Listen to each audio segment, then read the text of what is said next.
All right. Where we at? We on. What's up? What's up, everybody? What's good? We on YouTube. What's up? What's up? What's up? We are on YouTube. Peace and love, brother. Peace, peace. Dorian, what's good? So we are on X, y'all. Please share this out on X. If y'all have X, please share this out on X. This is the Sabir Bey Show, Chicago Minute. We on YouTube, Sabir Bey's YouTube channel. If you want to share it out on Instagram, you know that little arrow that's there. You can inbox somebody that's in Chicago. Shout out to my brother Jeff at Jeff's Cultural Center in Denver. My brother Jeff said, see if I can get a cheaper flight coming that way. So, shout out to my brother Jeff at brother Jeff's Cultural Center. It is kind of cold, man. It's supposed to be 5 inches out here in Chi-Town. It's supposed to be 5 inches in Chicago. But if I can make it to Denver, I really don't like the cold weather anymore, people. For real. But let's do this mic check. So yeah, shout out to my brother Jeff at Jeff's Culture Center. I'm actually still here in Chi-Town, people. If we good, please hit that like button, that share button, and always please support this because I don't get supported through super chats, people. So please do me that favor, help me out, okay? So I'm gonna try to be a good guy today. Make sure we good. Can y'all hear me clear? Can y'all hear me clear on YouTube? Somebody do a mic check. We good on YouTube? YouTube, are we good on YouTube? Somebody got to give me an amen, a hallelujah. Hallelujah. Hallelujah. So yeah, man. I just got a text from my brother Jeff about Denver, but I'm ready to go back home though. Honestly, this cold, bro. I'm not used to it no more. Oh, and then they canceling flights, nigga. They canceling flights. It's crazy. Like, and I'm just not sleeping in no airport. I'm gonna be buck. I'm not gonna sleep in no airport. I'm good. So listen, y'all, do me a favor, share this video out. Let's have some fun. We are on X, y'all, Real Sabir Bey on X. And if you would like to join, I mean, I would if I have to, but I don't. If I don't have to, Veronica, I wouldn't sleep in it. You know. So yeah, it's supposed to be 5 inches out here in Chi-Town. So y'all ready to rock and roll with me? Please share this video out, y'all. Please share it. Support it. We're gonna have some fun. This is Hip Hop History Month, so I gotta do stuff on hip hop, man. We gotta do hip hop if y'all don't mind with me, okay? If y'all don't mind, please. Hip hop, I don't care if you don't, but this is hip hop, brother. I don't have that dress the weather, brother. Philip talking about dress. Philip only talking about dress the weather. I got a leather jacket, bro. I have a leather jacket, about 3 sweaters. I don't have that. Unless you want to buy me something, brother Philip. I got a leather jacket. You want to buy me some warm gear? I'll stay longer. I got a leather jacket, bro. Nigga, you got to adjust the weather.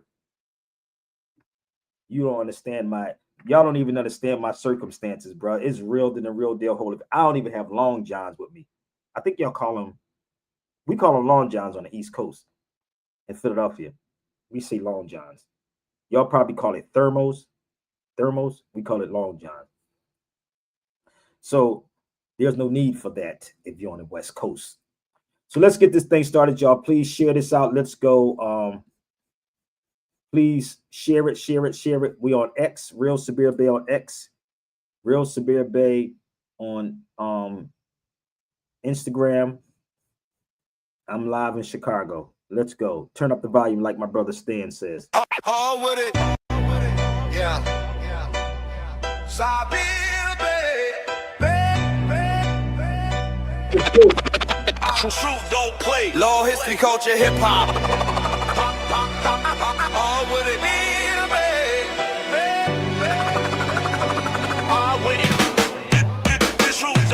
We in the cipher, light sparking through the veil. Truth and motion, let the ancestors inhale. From the Moorish courts to the cosmic scrolls, he decoding lies that been hidden in goals. Sabir Bey, the name ring through the booth. He break down laws and lace you with the proof. From Dr. Woodson's text to the streets we roam, he bringing intellect right back to the throne. Oh, would it be Sabir Bey, building up minds, not breaking the youth. But yo, truth don't sway. Be building up minds, law, history, culture, hip hop every day. Mic check. This ain't no fairy tale spin. He bringing Moorish law right back to your skin. Mind sharp like a blade from Kimmett's forge. Blueprint solid, he the truth's own source. Cameras rolling, the wisdom broadcast. Facts hit hard, never water the mask. He bridging the gap between the block and the scroll. That's intellectual combat, food for the soul. Oh, would it be? From the matrix to the Moorish way, let's elevate. Oh, with it? Pure truth, pure flame, this the real update. We ain't talking about no surface knowledge. We talking history, law, sovereignty. The real blueprint that unlocks the chain. Ancient vibes through the mic and translate. Each broadcast opening up the gate.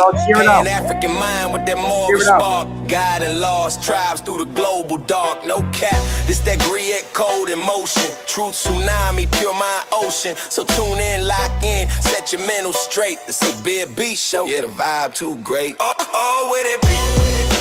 The show. We building up minds, not breaking the youth. But yo, truth.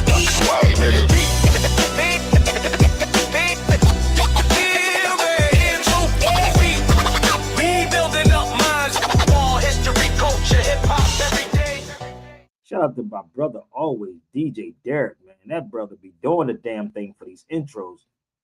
So, welcome to the show, y'all. This is actually Chicago Minute. Shout out to my sister April, Chi-Town in the building, baby. So please share it out on X. Keep tweeting it out on X. And definitely you can come on. Nope, I didn't make that intro. That was my brother DJ Derek. Shout out to DJ Derek. I don't do that, man. I'm more so on the producer side of things. Let me share something with y'all. I'm gonna be buck with y'all. I'm more so, I have wrote a script on the Moors and it's just sitting there right now. Literally, it's crazy as hell. It's crazy. So I was talking to my sister Brandy today, and I was like, yo, I just got to get the right things together. And people keep saying, you could put it online. I said, yo, crazy.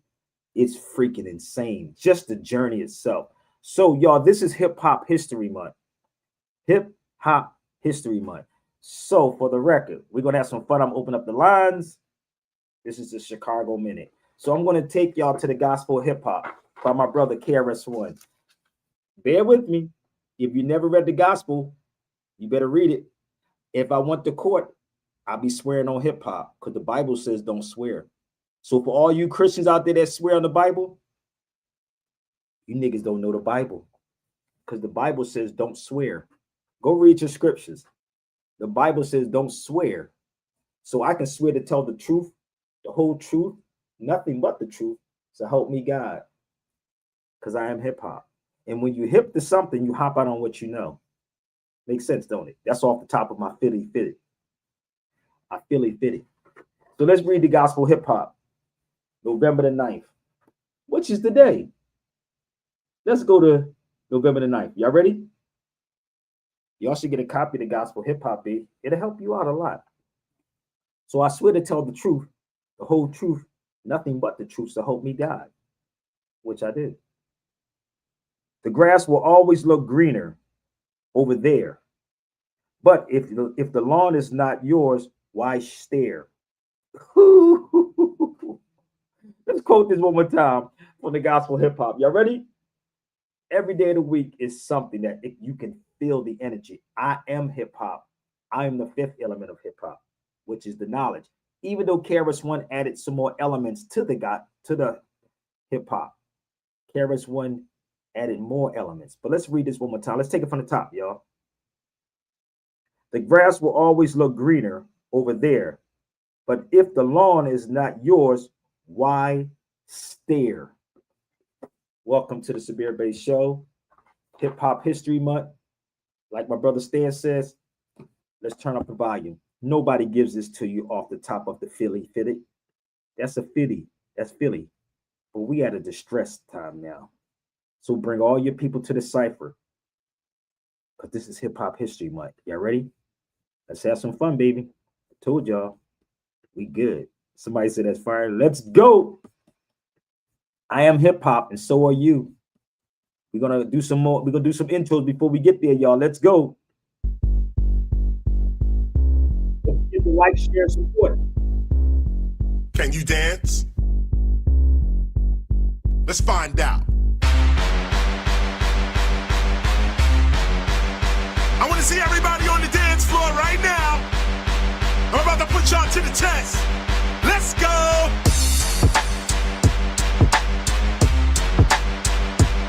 Do you know the dances? Do you know the hip-hop dances? Let's see. This one is the raw for sure, taking no chances. Bringing back them old school dances, here's the answers. Whether you remember or you're new to this endeavor, dance is a major part of this culture forever. What are we preserving if the children ain't learning? Culture ain't about just sure, taking no chances. This was in Miami. I got there late, though. This was in Miami. Bringing back them old school dances, here's the answers. Whether you remember or you're new to this endeavor, dance is a major part of this culture forever. What are we preserving if the children ain't learning? Culture ain't about just numbering and just wording. Sometimes you gotta show the culture at the party. Let's start with the Bismarck dance. Come on, everybody. Maybe you get a hip hop history lesson over here, baby. Get that in. Come on, talk to me. After the Bismarck, the party bout to get sparked. This is that moment you get live, get courage, get hard. I spit art, I'm one of a kind, they not me. I'm digitally underground like Shock G. Speaking of Shock G, when I jump, we jump. That's crisscross, but we talking about Humpty Hump. When you up, what? This is your chance. Come on, everybody, do the Humpty dance. Let's go.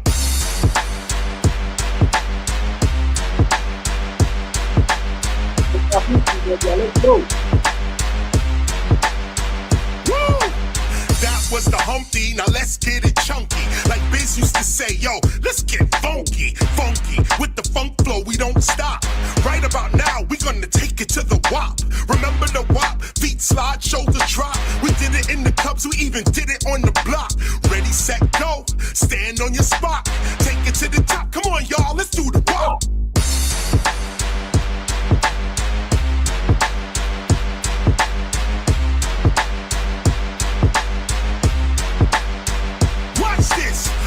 Non-stopping, hip-hopping, we dropping. We ain't even get yet to popping or locking. It's shocking how many dance moves we came with. Obviously, we and the ancestors got the same gift, the same lift, the same riff, and the same split. Like Bob Marley said, when the music hits, it's painless. You can't tame this or hate this. You gotta love me. Come on, y'all. Let me see you do the Dougie. Woo! That's right. That's right.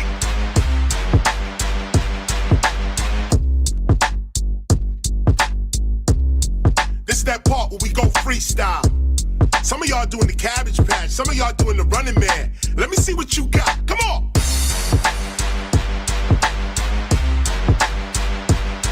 Freestyle, freestyle. Come on, y'all. Yeah. Where my B-boys at? Where my B-girls at? Okay, we out. Keep trying to tell y'all we got more Stan. What's up, brother Stan? What's up? Peace. This is Hip Hop History Month, man. Yes, sir. Turn the volume up.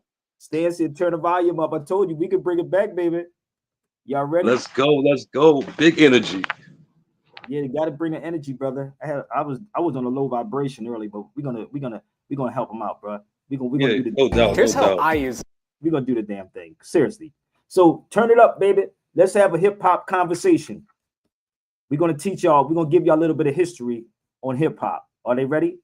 Because when you hip to something, you hop out on what you know. Hop out on it. Hold up. When you hip, you hop out on what you know. You hip to the hop, you don't stop. Yeah. So we're going to have some fun, bro.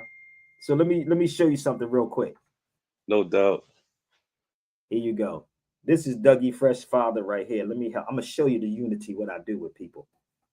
That's Dougie Fresh Father right there in the Fez, Hammurabi Bay, and that's my Baba James Smalls. Oh, you didn't know? That's Hammurabi Bey. Oh wow. That's Doug's father, Dougie Fresh. Yeah, I seen Dougie one time. He came to Roanoke, man. He put on a show down here, man. He rocked that junk. Who is that right there? What's that? What's that? You don't know who that is? Is that the mother of the meat? Huh? No, that's you don't know. This is hip hop history month. What's the name? Oh, dang, Spinnerella. Come on, y'all. You can't Oh play. my gosh.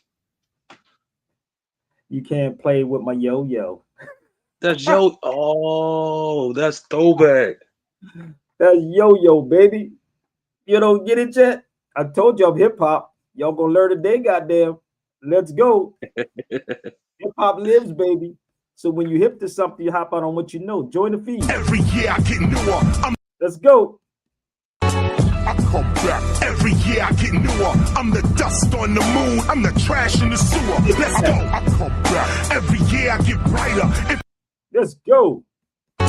I come back. Every year I get newer. I'm the dust on the moon. I'm the trash in the sewer. Let's go. I come back. Every year I get brighter. If you thinking hip hop is alive, hold up your lighter. Let's go. I come back. Every year I'm expanding, talking to developers about the city we planning. Come on. I come back through any endeavor. This is hip hop. We gon' last forever.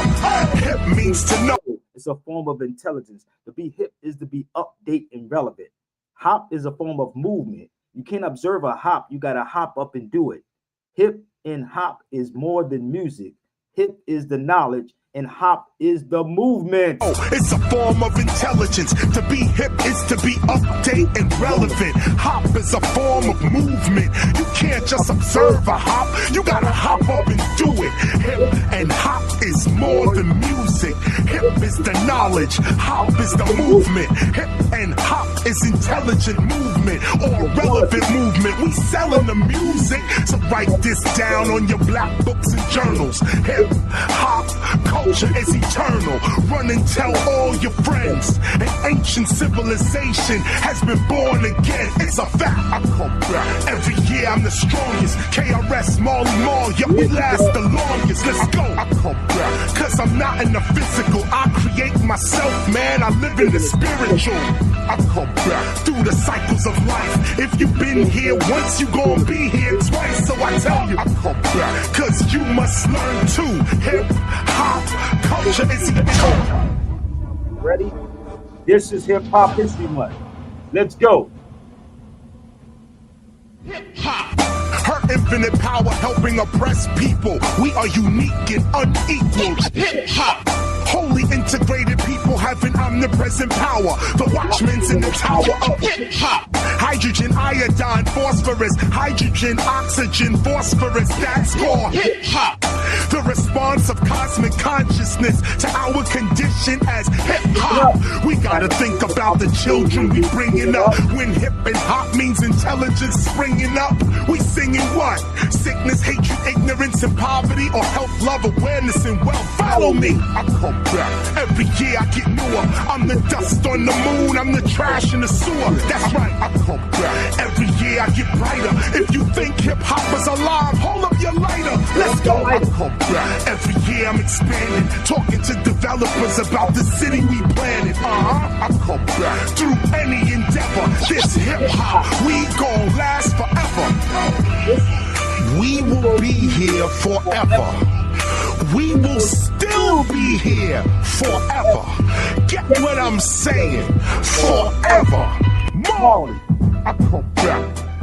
Every year I get newer. That's that. That's that. I come back. Every year I get newer. That's that. That's that. I come back. Every year I get newer. That's that. That's that. I come back. Every year I get newer. Look at the mural, brother. I come back. Most of y'all probably can't even know most of the people that's on that wall. I come back.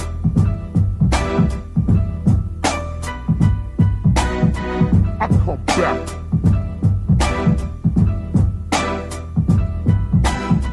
I come back. It took 20 years. I had to battle. It took 20 years to get Marley in the studio. Yo, that's real talk because that's all it was. We were okay. I come back. Welcome Let's to go. Welcome to Hip Hop History, my brother. Only place you're gonna get it on this show. Y'all want to see some more? I keep trying to tell you how I am. Nickel Doug right there. That's Dougie Fresh. That's Hammurabi, his father, with the fez on. Mm. I took Taj Tariq Bey and Abdullah Bey to go meet Dougie Fresh and Hammurabi Bey. And that's Charlie Mack. Charlie Mack, I grew up with. You ever hear Will Smith say Charlie Mack? He's the first out the limo. That's what he's talking about, Charlie Mack. I grew up with Charlie Mack. Charlie Mack, he's the first out the limo. That's Dougie. That's Hammurabi. So you can't be around me without knowing this. You think I'll be twiddling? Right. I don't do that. Let me share something else with y'all. That's my son Ibn with Karis One was holding my son. He's walking. He's running now. My son is running right about now. But that's Karis One holding my son right there. And he also was around my daughter too. I think it's a game. Let's move forward. I'm hip hop all day. Who is that? Who that right there, bro? That's David Banner. David Banner. We on Revolt TV. I was at Revolt Studios. I was on a show there, and David Banner was on the same show I was on. I don't get it yet. Get mad yet? Yeah, I rock with David Banner. That's Karis One and I right there in Louisville speaking. In Louisville, Kentucky. Just trying to walk y'all through some history so y'all can understand. Oh, my sister Yo-Yo one more time. You can't play with my yo-yo, bro. Don't play with my yo-yo. And this was a couple of weeks ago with Karis One and I had a discussion about me coming to the Temple of Hip Hop, speaking on the Moors and hip hop. He was like, yo, he wanted to talk about the Moors and hip hop. That was in Malibu. So we always having these discussions, bro. But I understand y'all upset. Some of these Moors get jealous and shouldn't have no jealousy in your heart. But we in Hip Hop History Month, bro. So we're gonna have some fun live from Chicago. If you would like to join the feed, you definitely can join the feed. Okay. I did a show with Karis One and James Smalls too. If y'all would like that, you can purchase that. Actually, it's been a couple of years, but we did something for Black History Month. But I'm just gonna help them out, okay, bro? And give me 1 second. I'm gonna queue it up. And if y'all want to get it, you can actually email me. I can send it to you. It's about 2 hours and 29 minutes, man. We was in with Baba James Smalls and myself and Karis One. Let me help y'all out. Y'all should really get this. There was a lot of knowledge in this. The teacher's conversation. Gather round. Karis One and James Smalls. I'm gonna get it. Think bigger. That's the known baby. Think bigger. This is about life. Real life. No, Smalls, you can go ahead and talk, Smalls. Go ahead, brother Smalls. Can you hear me? Yes. Let brother Smalls talk. Go ahead, brother Smalls. We ain't gotta wait on Chris. Let's go. I love you, Let's bro. Talk about it. Come on, this is my spiritual father right here, y'all. Baba James Smalls. No, I'm gonna be his uncle because he almost as old as me. So his wisdom is so up there for. Just bear with me. There's a glitch. He's in a car. What happened? If you want to get it, email me. The clearest because I'm sitting in a car at a train station waiting for my wife. But you know, that's my world. But when we think, what area you want to become, we start with Carter G, who all of his work tells us that we're ignorant of truth. Ignorant of truth. We're ignorant of history. We're ignorant of a knowledge of ourselves. And unless we correct that, you can forget about talking about freedom because you're just playing, you know? So he tells us that one of the biggest weapons the enemy has was that weapon that cuts you off from your history, cuts you off from your legacy, cuts you off from your ancestral truth. And if you don't restore that, you don't have the tools to fight him back. You know, you're just playing with his little stuff. You may sound good, but you don't know what the hell you're talking about. Yeah. And again, people don't even read his books. You know, did Carl Nelson them say they was doing something for him? Because you know, I was gonna go to DC and do it. Nobody moving on that. And those who understand rhythm in black people, and I'll end with this. If you ever watch us dancing, stand a white person there, the best dancer they got, stand a black person there.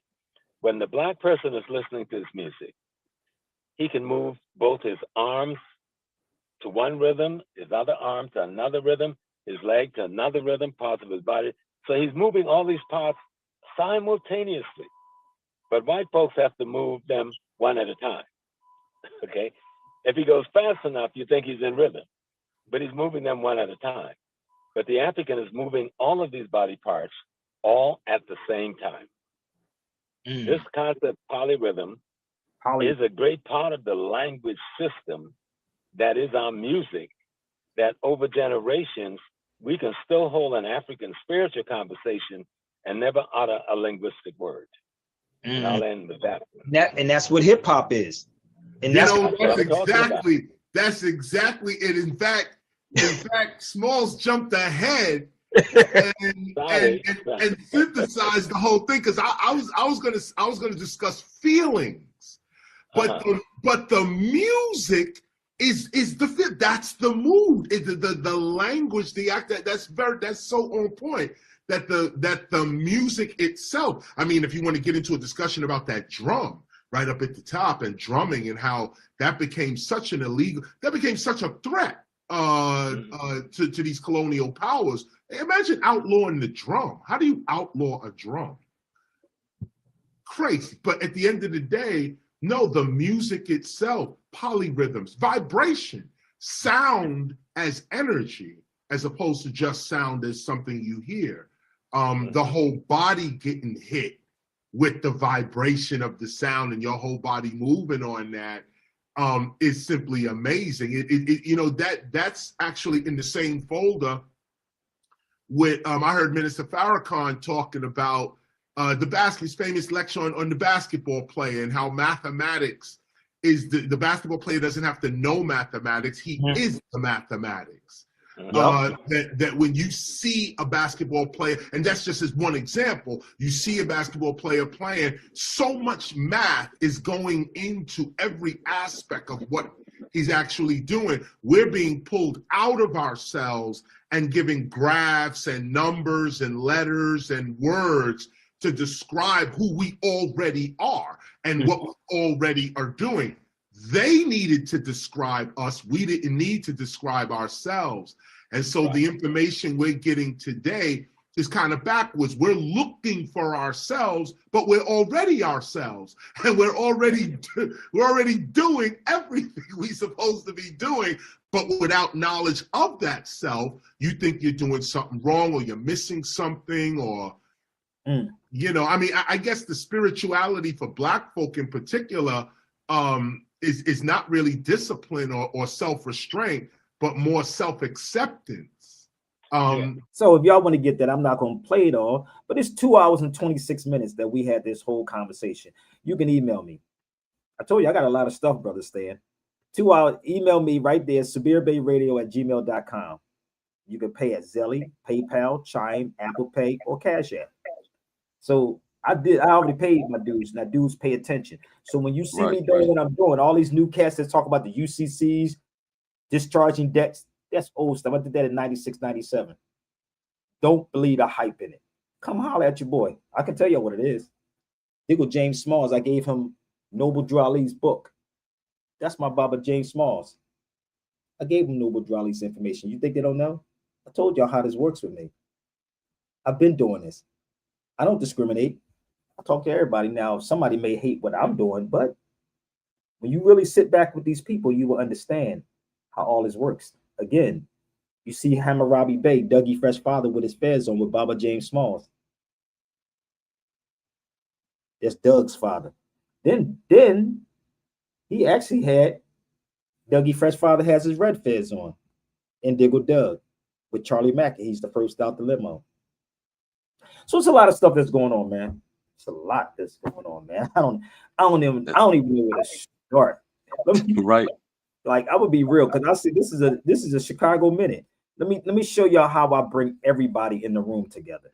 But don't never mention Sabir Bey's name, brother. Don't you dare. So Nah. this is a lecture that KRS One came out to. I had Jose Pimente Bay in California. So that's KRS One. This is Jerry Bell. If y'all don't know who Jerry Bell is, his brother is Archie Bell from Archie Bell and the Drells, but he was in Daz Band in New Birth. So if y'all don't know what New Birth is, you know that Dream Merchant, Wildflower, Let It Cry, that which car remade? That's Jerry Bell. Look him up. And his brother's in Cool. Is I think his cousin in Cool in the Gang. Oh, Cool in the Gang. Yeah, I think it's called something Bell. Jerry Bell is a bad motherfucker. He's a Moor too. I don't know if you know that or not. But everybody came out to the event that I had Jose Pimente Bay in California on. So I've been putting it in. This is years ago. So I've been putting the work in. All these new cats that's on social media now try to get fame with no facts behind them. What you mean, fake famous? Fake famous, bro. So let me show you the video. Oh, yeah, I wrote a script on the Moors. I'm just sitting there waiting. This is Jose. This is the one I had when I had him out here. You want to talk about America? We can have that conversation. Dead serious. You see, it says Sabir Bey Productions right there, right? Don't get mad. It is. So I've been doing this for a very, very long time. And none of these dudes that you see on social media, if you was in a room with me, I see some people on my feed. If you was in a room with me, you would definitely lose, bro. This is the difference between analog and digital. We used to have face-to-face debates. I'm gonna be real with y'all in Philadelphia at the Pearl of Africa. Face-to-face, straight up debates. And my sister Tiffany, shout out to my sister Tiffany and my brother Blunty. They in France now. And the crazy part was we used to have these debates at the Pearl of Africa in Philadelphia. And what would happen? It'd be 20 people. At the end of that debate, it'd be me and one other brother. Tiffany will tell you, Sabir don't back down from nothing. I will go toe to toe with you with some facts. So, happy Hip Hop History Month. We're gonna have some fun, y'all. I don't know if y'all heard what was going on out here in Chicago. Them niggas are shooting back at ICE, nigga. Did you hear about what happened in Chicago? No, but I heard they raided the daycare, but I ain't heard about them shooting back at the. Crazy, right? Look it up. It's on the news. If you look it up, they shot at the ICE. And niggas talk about shooting at each other, but they shooting at ICE. They gonna say it was gangs, nigga. How y'all know it was a gang? You follow me? Like y'all better y'all better look it up. I'm in Chi-Town right now, B, and I'm gonna go out. Yeah, it's crazy. So it's going down. Oh, stop! You see it? I did. I looked it up. They gonna talk about it was a gang. No, nigga. People getting fed up, bro. Why niggas on social media gang banging against one another? Yeah, brother. Well, I'm with you. And no, nigga, they hold up. Think I'm lying? This is on TV. Yeah, it is right there. Yeah. Crazy, right? Oh, they gonna start busting at. I said that. I literally said they gonna start busting at these people, bro. I said that because ain't nobody gonna keep letting you do what you do, bro. I'm from Philly. Chicago go hard. I know I'm from Philly, and I know how Philly get down, bro. I'm Philly bred. Trust me. But yeah, but you got niggas like Tariq Nasheed on social media gassing y'all up while he hide behind his private apartment or house, whatever. The FBA, here it is, this garbage right here. This nigga ain't say nothing about ICE. Look, Tariq Nasheed ain't gonna say nothing about ICE and nothing about Jews. Can't make this up. This was Tariq Nasheed. That's Tariq right there. But look what he said. Nigga, he ain't talk about nothing pertaining to go get any of your foundational Black American niggas. This nigga said, what? The whole lot of drama, body full of lead. We ain't gonna stop until the concrete is red. Nigga. What? So he writing poems? Nigga, what is this, bro? Like, these niggas on social media, I told you, any of y'all cats, I see y'all on the feed. You can come to Cypher. You don't want to box with Sabir Bey, bro. I'm good at what I do. I'm really authentic in what I do. Okay? You talk to somebody poems. Listen, you talking to somebody who's been shot up multiple times, nigga. I don't fear none of this shit. None of these niggas on social media, I ain't worrying about because all I gotta do is do one thing to them. They gonna go tell the police. And for the record, I never called the police on nobody. I've been in rooms when I got shot up and niggas were in the room with me when they got shot. Nigga, I don't call the cops. Remember this. I'm from Philadelphia. I'm a real Philly dude, not the weak Philly dudes now. You know, you got the soft Philly niggas today, the soft niggas. All these niggas are soft. You just threaten them, they're gonna call the police. But anyway, let's move forward. What's up, brother Doug? Peace. What up? God is good all the time. Today's Sunday, brother. Amen. So we having a premiere on Heavy is the Crown. The new one is getting ready to come out. Shout out to my brother Amadeus Christ. I believe it's being premiered today. But I'm gonna take y'all back. 1 second. So that the new one is coming out. So let me show you what the old one looks like. Give me 1 second. This was the old one. If y'all are not familiar, this was the old one. Heavy is the Crown. This is the old one. So we have a new one getting ready to come out. This is the old one. This is the one I produced right here. This is Out of Darkness. So I am the producer of this. So this is the one. So bear with me. So I'm going to take you back just a little bit with my brother Amadeus Christ, and I'll get into that too. All right. So don't assume divisions is their specialty. It might be immigrants. Yeah, that's what I said. It might be immigrants, but the black people are immigrants. That's the problem. You black people, you want to come on the feed, you come on the feed. It doesn't matter. It could be them. They be the ones that will bust back. Niggas ain't busting back. I ain't losing my job, but you're losing your job anyway, if you follow me. So niggas always want to talk. So if you want to come to the feed, come on the feed, big Jersey. I keep trying to tell you how this works. It could be anybody. I don't care if it's the gang. I don't give a damn if it's the so-called immigrants. They're going to do something while you niggas comfortable. Don't ever get comfortable, people. So let's do this real fast. Yeah, because Cobb was getting ready to tell those stories, those background stories like James Brown. Same time, right after it broke. And Tyreek said, let me call Cobb. How he is. Let me say. Yeah. And just present the information with largest group now. And about how we were talking about how our people, some of our people, steal. I was driving a lot of your stuff and put it up on YouTube. However, now I'm gonna explain this to both of y'all. This was guy named. This was Out of Darkness came out. This was 5 years ago. 5 years ago. Well, this is 5 years ago. But I want y'all to hear something, right? This dude would never talk to me or interview me either, right? Just bear with me. Now I'm gonna tell you how this got started with my brother Chris, Amadeus Christ. I brought Amadeus Christ out. I did, right? Brother Chris was doing music videos, and I'm always the person to actually pull out the best in them. So when we did Out of Darkness, I'm down as the producer in Out of Darkness. If you go to the credits and look up Out of Darkness, and you'll see Sabir Bey as the credit, or you can go to my IMDb. So on this brother's show, my brother Chris, that you'll see, was on Philip Shock Matthews show. And I want you to hear what Kaba said. And I want y'all to understand how people allow their egos to get in the way. I want you to listen to this, Doug. Now pay attention. So Kaba, talk to us about your journey with Amadeus. You know, I met you because of Hidden Colors 1. And listen to this. That Tyreek Nasheed did. You remember you were telling me the story about how we were talking about how our people, some of our people, steal our stuff. And they stole a lot of your stuff and put it up on YouTube. However, no, they didn't steal his stuff. They be stealing my stuff too, but they didn't really steal it because it's a whole story behind Kaba. So let's be with me, y'all. With Amadeus, you know, I met you because of Hidden Colors 1. That Tyreek Nasheed did.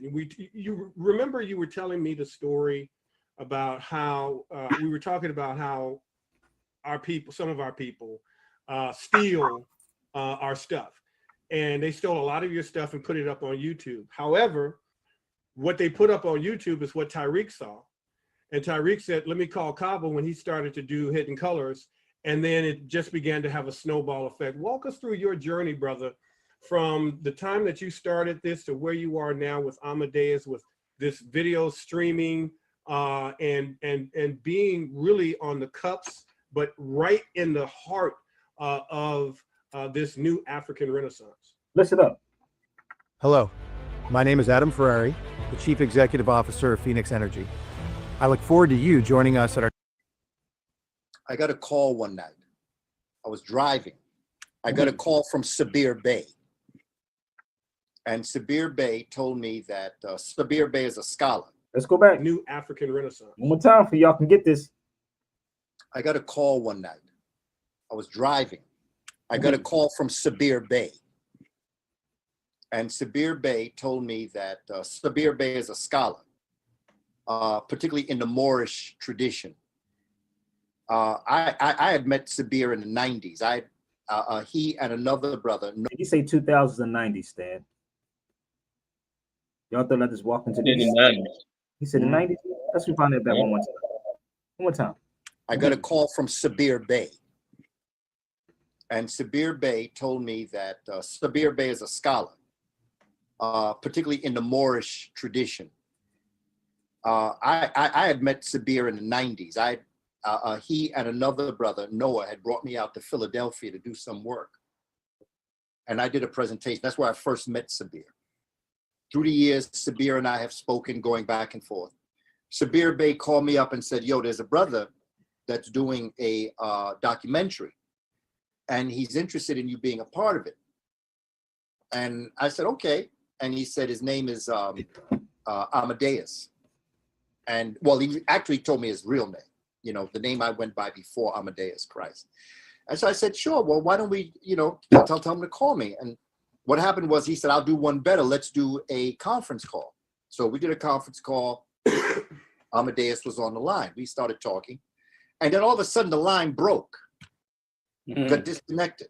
Next thing I know, Amadeus is calling me personally, same time, right after it broke.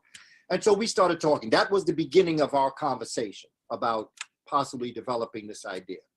So we arranged for me to come out to California, San Francisco in particular, but to also film in Oakland.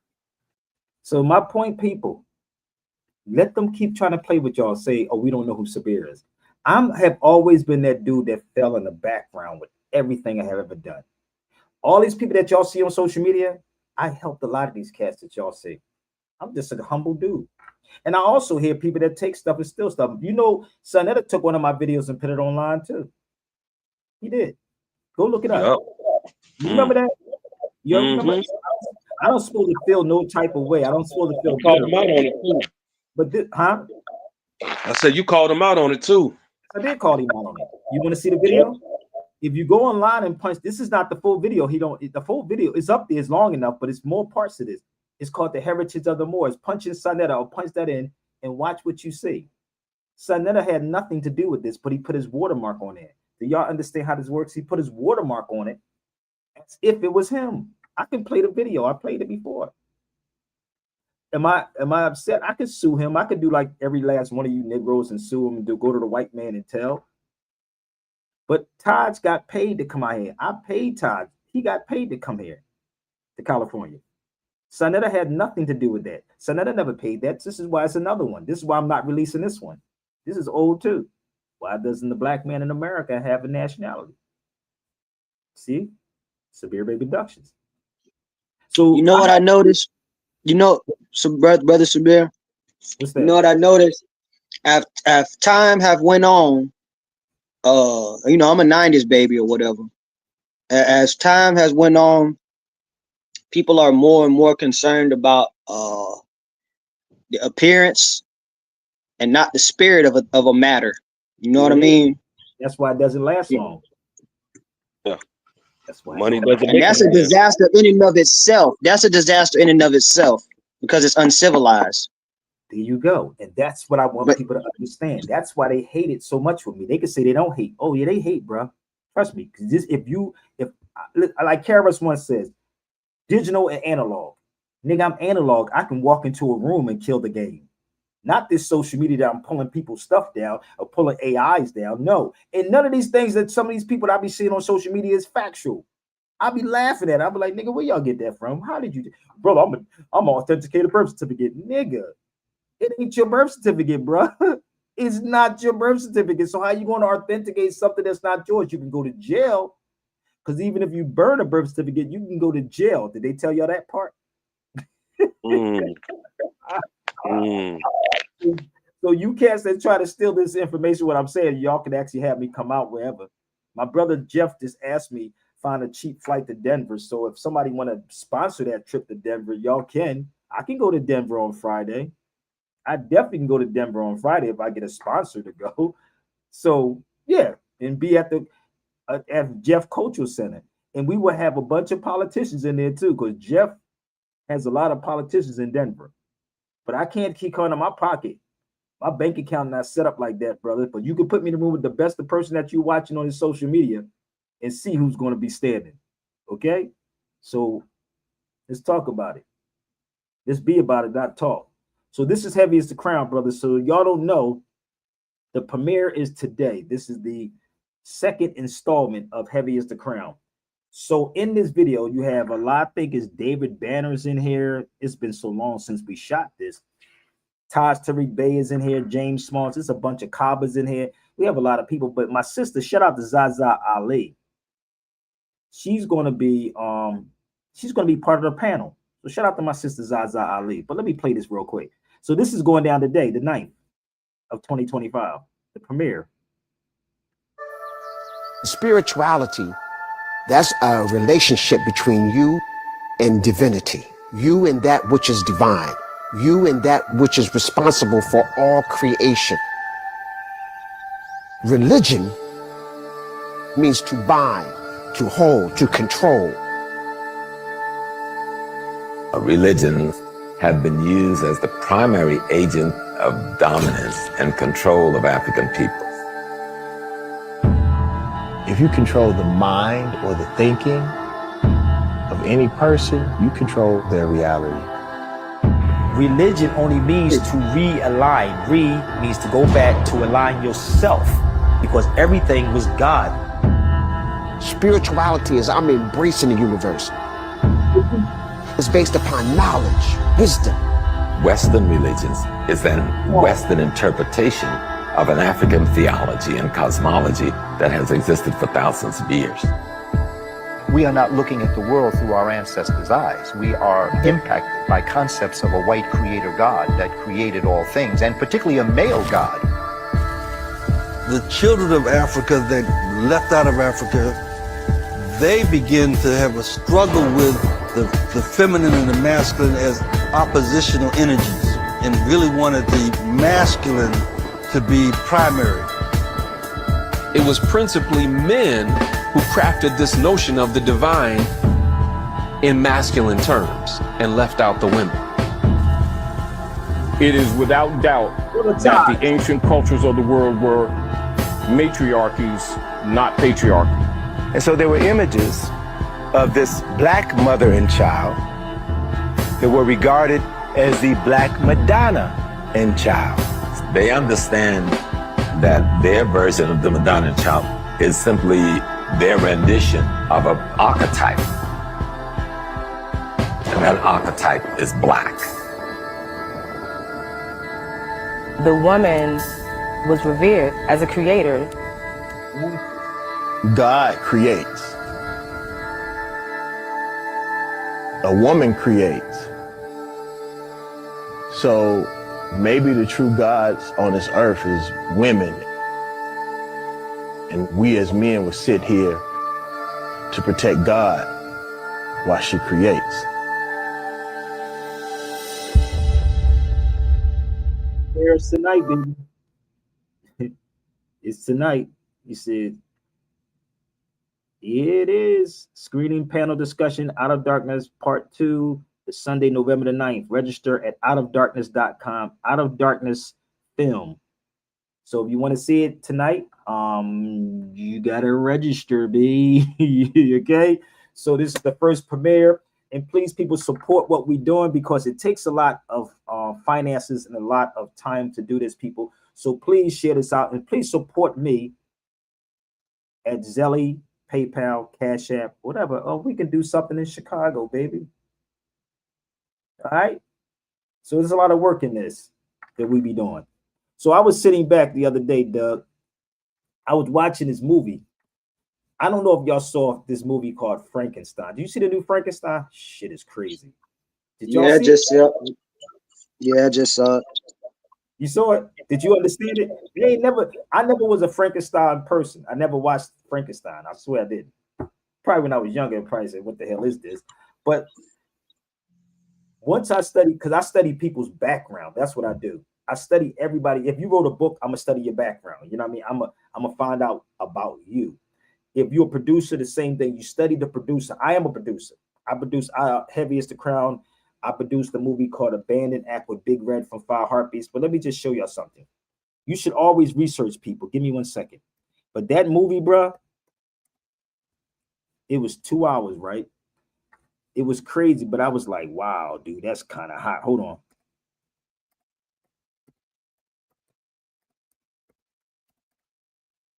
Give me 1 second. I'm going to show you what I'm talking about. I did a movie with Big Red from Five Heartbeats, right? Where is it at? It's a short. Okay. Well, just bear with me. I want y'all to see something. Y'all know Chi-Town's own. So he sent me this script and he wanted me to rewrite the script, but he wanted me in the movie. I was like, well, what I'm going to do in the movie, bro? So that's Big Red right there. Chicago's own. Chi-Town. Right? So this is a scene in the movie that we shot. And it was about us being in jail, coming to the knowledge, and I brought up the Moors. So in the book, you'll see a law book that's right there. You see the Alchemist book right there. And I forgot what book that was. And then we had 100 Amazing Facts about the Negro here. Now, the definition of Moor is in the law dictionary. But what is a Moor, man? What happened? Let me show you something. I got an article from the archives of DC, and it speaks about the Moors being when they conquered Spain again. They was referring to everybody that was so-called black or African American, and this actually explains what happened to our people. I just never knew who I was. Now you do, and you're never too old to learn.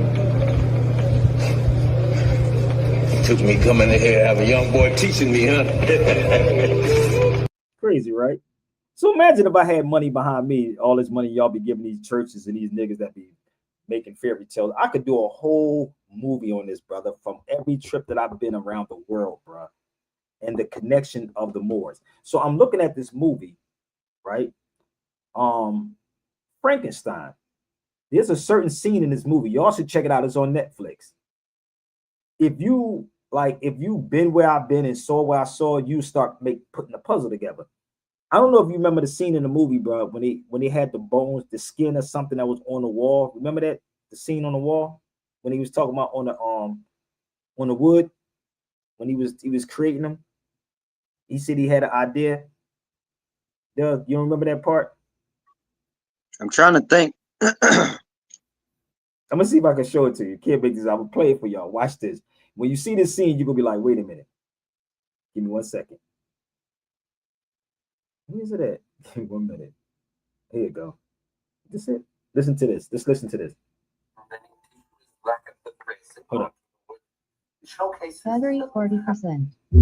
Listen to this. Now listen, I'm gonna explain something to y'all, but y'all don't get over here. Wet layer by layer. Remaining tissue is lacquered with resin onto the wood. It showcases the lymphatic system. Medics call it the secret circulatory system. The wet layer by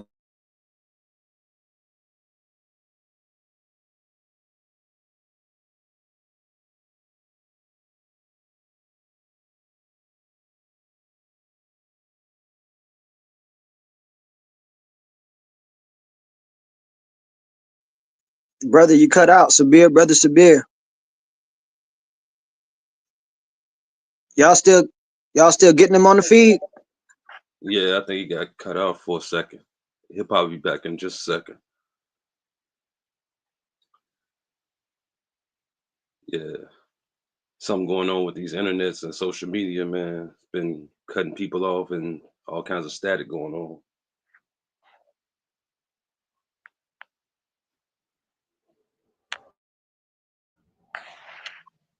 Oh, he dropped. He finna come back.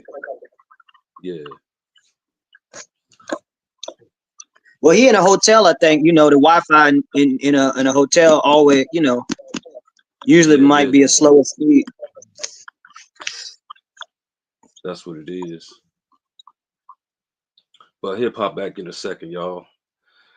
Stay locked in, stay tuned in, like, share all the information, research for your own selves for real. Definitely research for your own self.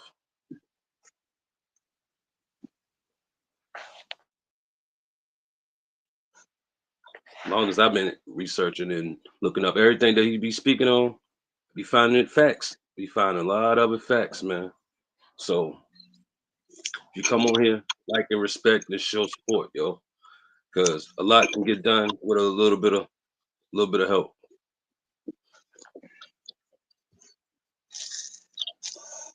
And definitely put this brother in a better situation to help out and teach more. I'm back, bro. It is what it is.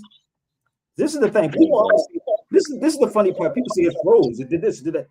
Help to get this information out, people. Share it out. Right. I'm gonna keep going.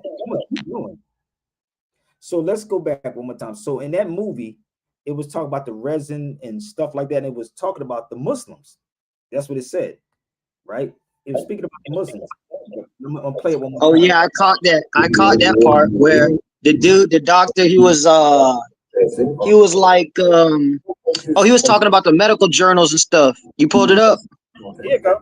Secret circulatory system. The secret circulatory system. The way layer by layer and the remaining tissue. Yeah, he said the Muslims called it the secret circulatory system. Yep. Lymphatic system. The genetics called it the secret circulatory system. Muslim. So if a person watched that movie, they wouldn't even understand. That's why you didn't get it. You see how crazy my brain is? This is what Brandon and I was talking about. She said, yeah, you see that part? Like, if you never watched my show, you would never know that was going down. Secret circulatory system by Muslims. But what Muslims was it? What Muslims was it? Have you ever heard of a brother named Ibn al-Nafis? Ibn al. Sound familiar? Yeah. Was that it? Was that the guy? Was that the guy who mapped out the circulatory system? There you go. You follow me? I meant the lymphatic. My bad, lymphatic, y'all. Yeah. Listen to this. I'm gonna show you who he is, right? So the dude, I had to find out who was the dude that did that movie, Frankenstein. He was a Mexican. So he knows something about history. You know why? Because they travel. Here you go, right here. The secret circulatory by the Muslim. It was Ibn. Everything that you doing has come from Islam, baby. So bring me all your black scholars. Come on. The only person that y'all know about is Ibn Sina. There's many other people I found in my journey too. So as I'm watching this movie, it comes up. I said, damn. Did y'all know about this?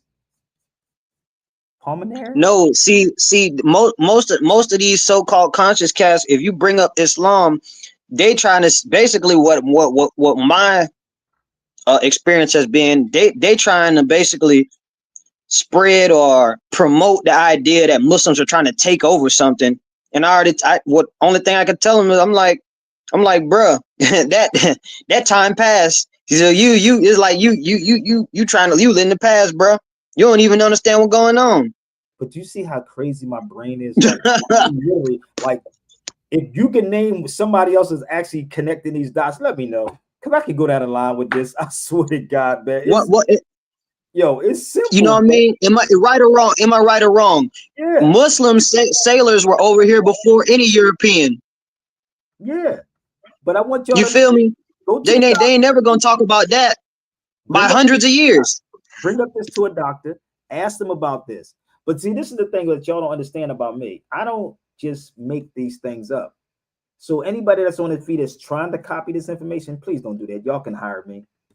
Okay, let me tell you a book that you should pick up, all of y'all. This book right here I do have. This is a book. It's 366 pages. Muslim Heritage in Our World. 101 Inventions. All right? So bear with me. Do you see the? I'm gonna show you the inventions, bro. This is weird as hell. You want to shut any of these so-called black conscious people down? Tell them to go ahead. Let's go ahead. Agriculture. What? Home. Look at this. Clocks. Chess. Lenses. Trick devices. Vision. This is why they laugh at black people. You want to go over here? Farming. The will. Here you go. Let's go down here. Raising water. Let's go. You want to know? Hospitals. Here you go right here, bro. Where do you think the term hospital come from? It's hospitality, brother. You don't get it? Here you go. So herbal medicines. Which one? See, they have to tell black people, oh, you're not an Arab or you're not these people because you know what the Arabs enslaved Africans when we enslaved each other. And we still enslaving each other to this day with this information. It's not going out the right way. To this day. So if you want this book, you can actually email me and get it. I keep telling you, empower yourself. That's why I'm quiet, Doug.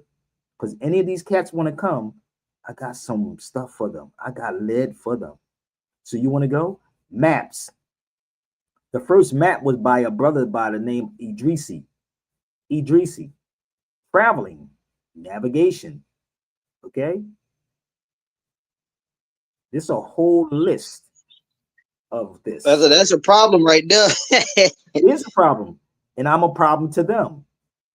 So whatever they're using today, they got it out of Islam. Now, if one of you black conscious people want to try me, you can come try. And I guarantee you're going to lose. Coffee. And you know one thing I'll say too? If you notice, like if you watch people who like go to different countries and stuff like that, a lot of them, bro, I'm talking about, I seen a few of them say that Muslim countries or like, you know, interactions with Muslim communities and stuff, they say that they're either the most kindest or most helpful people out of all the different places they go. So come on, y'all. You gotta learn, you gotta see it for yourself. But I already know. I'm gonna tell you that story. I'm gonna tell you that story too. It's funny. So this is the elephant clock. This is the first clock, right? So I'm downstairs in the lobby, right, where I'm at, and I'm talking to a dude from Baghdad, right, from Baghdad, and he's telling me about Baghdad, and I said, "Oh, Zariat is from Baghdad." I swear, this is what happened in the lobby. Most of y'all don't even know who Zariat is. Do y'all know who Zariat is? So the weird part was, right, I'm in the lobby and I'm talking to the dude, and it was a sister that was from Mexico. She was the manager downstairs. So as we're talking, I'm speaking about Zariat, and he said, "Oh yeah, Zariat." He said, "You must really know history, right?" So the sister from Mexico was like, "I want to leave the United States and go to Mexico, go back to Mexico," right? So it was funny how all this was going down. So him and I talking. So it was one brother that was there from Chicago. He didn't know what the hell we was talking about. I told the brother to travel so he could see the world. I said, don't spend or go in debt to put your child in college. I'm gonna say this again. Don't, and this is the conversation that I want y'all to know. Don't spend and go in debt to put your child in four walls. Let your child travel the world so the child can see the world for what it is. That's what I said. Let the child know multiple languages. That's what I told him. What we do here is that we put our children in this system, right? And try to get something out of this system and not realize that they only speak one language. You know what I mean? Go learn multiple languages. Learn multiple languages. And this is what I was telling them. And I asked the brother, I said, "How many languages do you speak?" He said, "One." The Mexican girl, I think she said she spoke, I think she said 3 or something like that. 3. And the dude that was from Baghdad was the same way, right? He knew. So my point, people, is not to belittle our people. It's that stop pushing your children inside their school system. Stop it. Stop pushing your kids in there, man. Let them learn culture. Let them learn history. Because you ain't going to get it here. It's not going to happen here. I think he was talking about the diagram on the nervous system. Exactly. It's all of that. But that's what he was speaking about. Why is my Instagram? Do me a favor, Stan. Are we live on Instagram? Because it's saying it's paused on Instagram. Could somebody check Instagram for me real quick? It says due to poor connection. What they say? It says Pause due to I can poor check. pause due to poor connection or something, because I have to keep resetting this thing because Oh yeah, yeah. You got. It looks like you got two phones. Broadcasting, so your signal probably is getting lower on Instagram. Middle. I know it'll cut in and out. no, because what it is, I don't know what's. I'm in this room, so I had to get another day in this room because it's snowing out here and it's very. I ain't Yeah, stuck. you call it on Instagram. I'm not stuck here. It's just that you might have to start my gram over again. Yeah, you definitely paused though. Let me start. Instagram they be doing the most on Instagram, bro. Just them algorithms, bro. You see, that's the They got algorithm. it programmed. I'm telling you, it ain't what it used to be. But A this lot is of the things thing. ain't what they used to be. This is why I tell people, man, the way they doing stuff now, bro, like these niggas gonna be out of money and out of jobs and out of whatever they getting on social media. I'm gonna keep it a buck with you. So you're gonna have to eventually be face to face with real people. And when these cats are really face to face with real people, they can't handle it. They can't. So it's I'm telling you, this is what's happening. So A lot of them already going through it. Like a dude was just telling me, it's that one dude, he goes by the name of Johnny Somali, right? Y'all know about that? He was an influencer or whatever, but he was trying to go around and basically cause different issues or whatever, right? He went over there to Korea, somewhere like that, and he was pulling pranks and doing all kind of foolishness, man. Them people say he about to get like 5 years minimum. Oh, I know who you're talking about. I know exactly who you're talking about. You know what I mean? I know exactly what you're talking about. And this is why you don't Yeah. see Tariq Nasheed leaving nowhere. Tariq Nasheed disrespects so many people, so many people, and people keep supporting this dude. That's why that nigga don't want to be in a room with me. Nor would Tariq Nasheed invite me on his show and tell him I said it. Or he can come over to my show. So real recognize. He don't want that smoke, brother. He don't want that smoke. You already know that.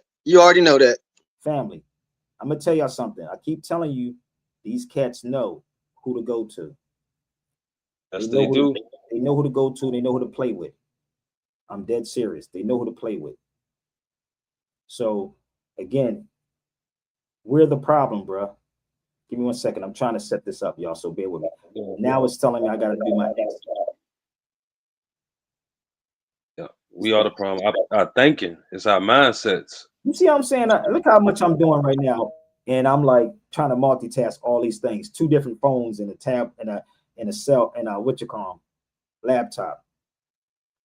Kind of crazy, ain't it? Multitasking. Why am I connected? It's still saying poor connection. Yo, this is wild as hell. You can't tell the truth, Sabir. You got to tell them lies, brother. You can't tell the truth. You better talk about what they talk about on social media, brother. You got to talk that tether talk, homie. Do the tether talk. A lot of the posts that's on Instagram is not getting shared to a whole lot of these outlets anyway. They're just like, I don't know what it's doing. It's definitely censoring them. Well, this is the thing. This is why you don't hear Tariq Nasheed talking about anything pertaining to these Europeans or Jews, if you notice that. And I'm just being 100 with y'all. Yeah. That's why you don't see Tariq and I'm talking about that. So if it's about money, I chase those algorithms too. But I don't chase that. I know the father of algorithm was a Muslim. I could teach you that one. The father of algorithm is a Muslim. So in that movie, bro, you got to watch it. So let me go back to the inventions of Muslims. And if any of you cats, I send it to Sinetta too. Any of these cats want to try, they can try. So all of this cleanliness. Where do you think that term cleanliness, coast to godliness come from? Nigga, you think it was Europeans? It was the Muslims. We make voodoo. Let's go. Oh, look here. Perfume. You get it yet? All of this. Come on. That's why that girl can make jokes of black people. Let me show you something. That's why that girl, what's that European girl? Even breast, toothbrush. That's why they can trick devices. Hydraulics is from a Muslim too. I don't know if y'all know that or not, but yeah, hydraulics are too. Well, brother, it was foundational Black Americans who started that, brother. It was foundational Black Americans. I ain't no damn foundational. Even the cameras that y'all using today on your phone is camera obscura. It was a Muslim. It's called the camera obscura. All he did is stole it from you. Look up Ibn al-Haytham. It's called camera obscura.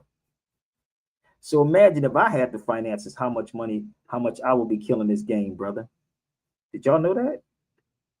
How many of y'all knew that? Camera obscura. Yo, it's crazy because even if people yeah, the Latin, what was it, the Romans and or whoever was speaking Latin, they was finding this stuff and they hadn't gotten that far scientifically. So no, they didn't. Look it up. Look up camera obscura. Anything's pertaining to the eyes. This is all about Muslims, bro. So who's the culture vulture?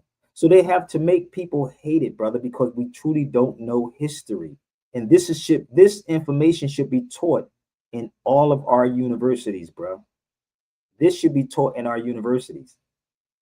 But they would never teach you this. This is why this girl can make jokes about you Black folks and you get emotional.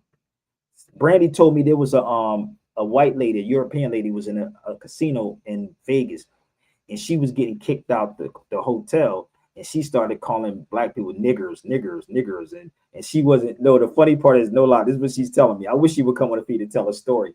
She said that a European lady was getting kicked out of a casino, and she kept saying, "I hate niggers, and niggers this, and niggers that, and niggers this, and niggers that," right?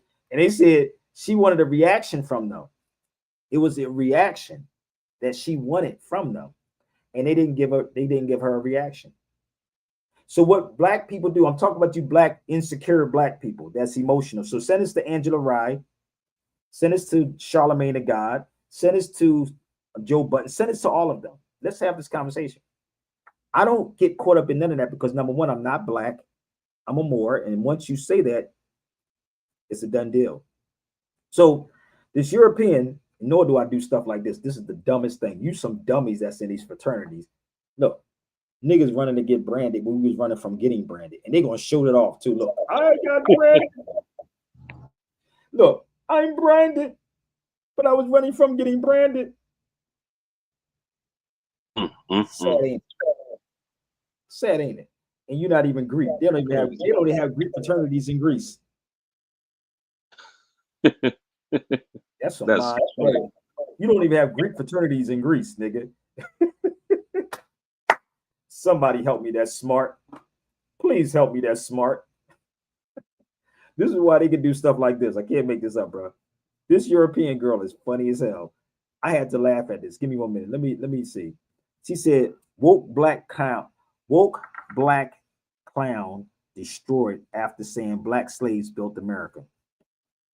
Let me just see if I can pull this up. Y'all some funny Black emotional. Y'all better get some new leaders, boy, or something. I don't know what they better get.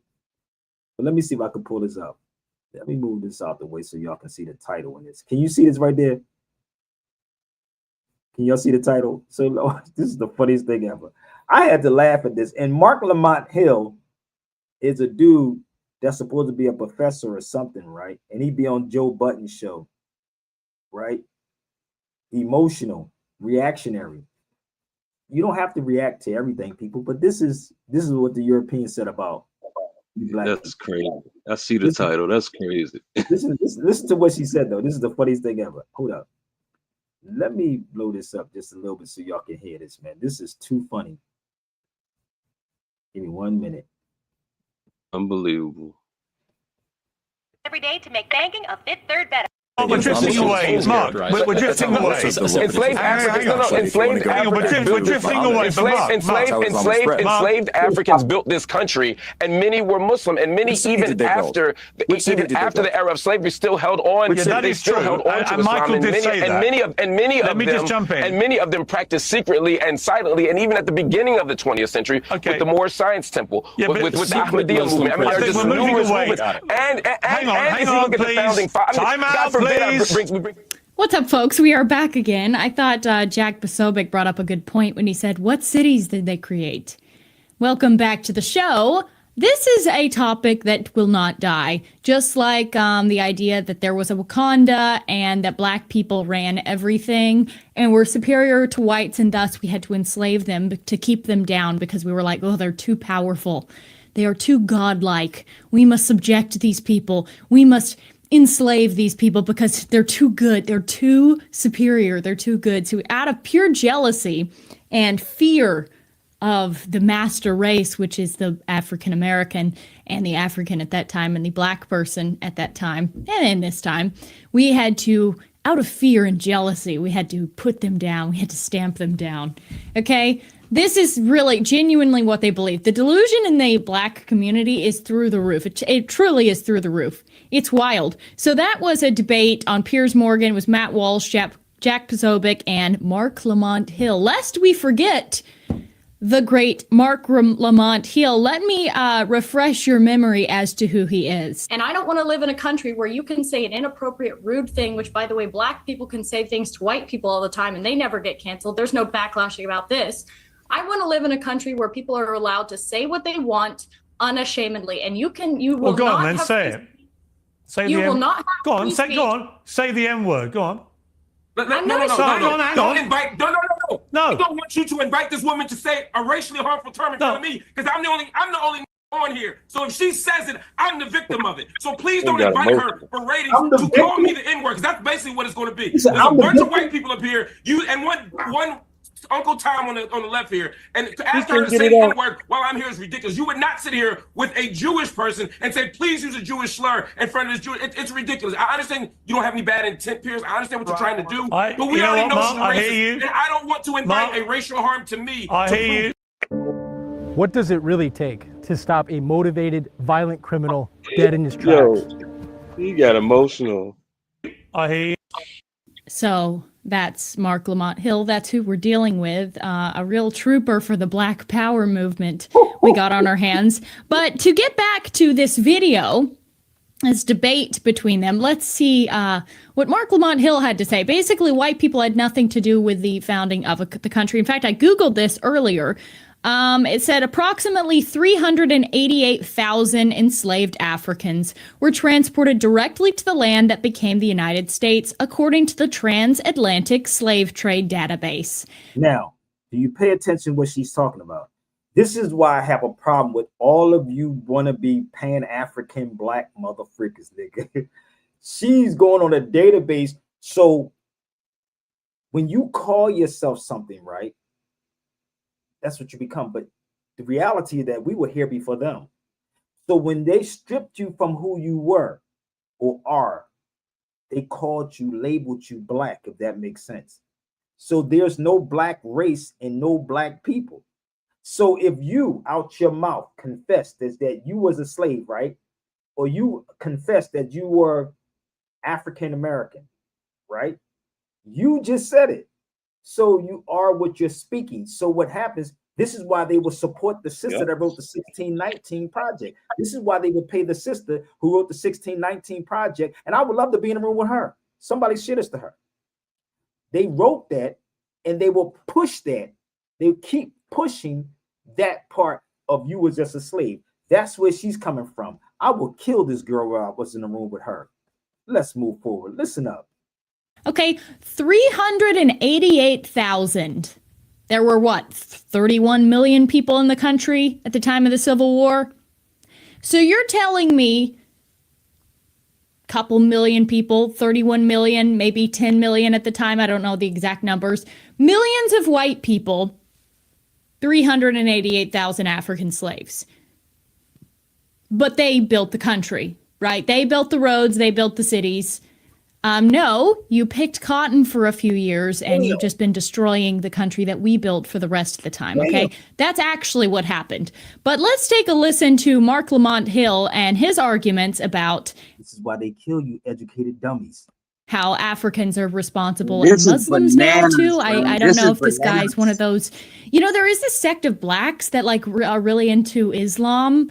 I don't know what's going on. Maybe that's what he's up to. I don't keep track of Mark Lamont Hill. I just check in on him when he's having his, you know, routine crash out. So let's see what he's up to and his great points that he brings up. beautiful religion of Christianity. We have to do all of those things at once. You said that historically Muslims didn't enter this country until the latter part of the 20th century. That's just factually untrue. And I think to ignore the fact,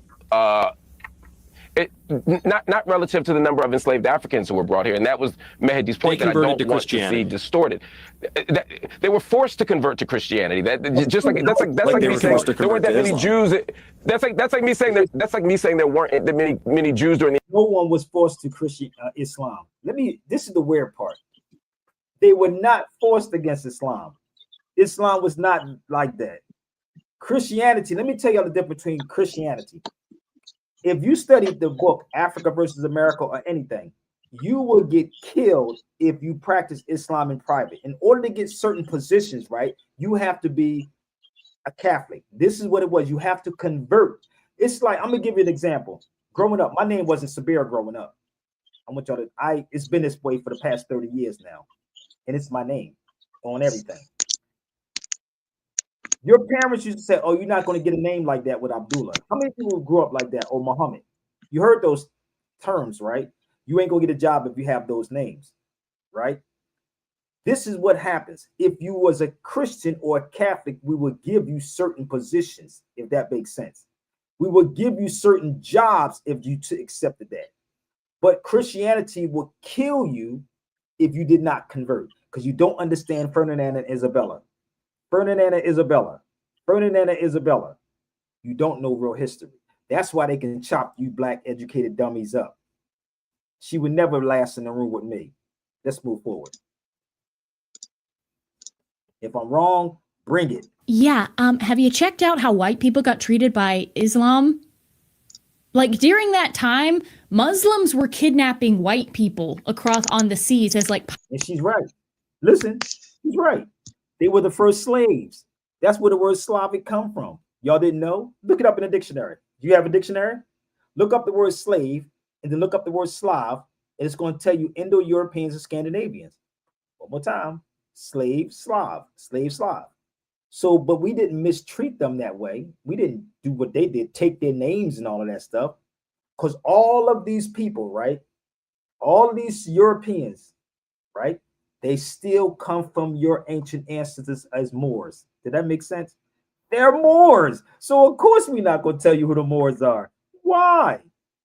Why would I tell you who the Moors are? You crazy.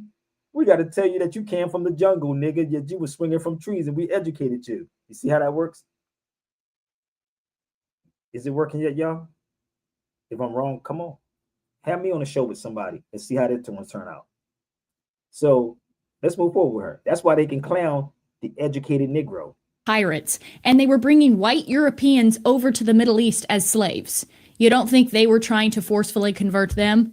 In fact, there was such a problem with this epidemic of them capturing and enslaving our white people that we had to start doing drastic measures about it, because it was a real problem at the time of Moorish Islamic people stealing, kidnapping, and enslaving white people. Nobody wants to talk about that slave trade, which was going on for a long time.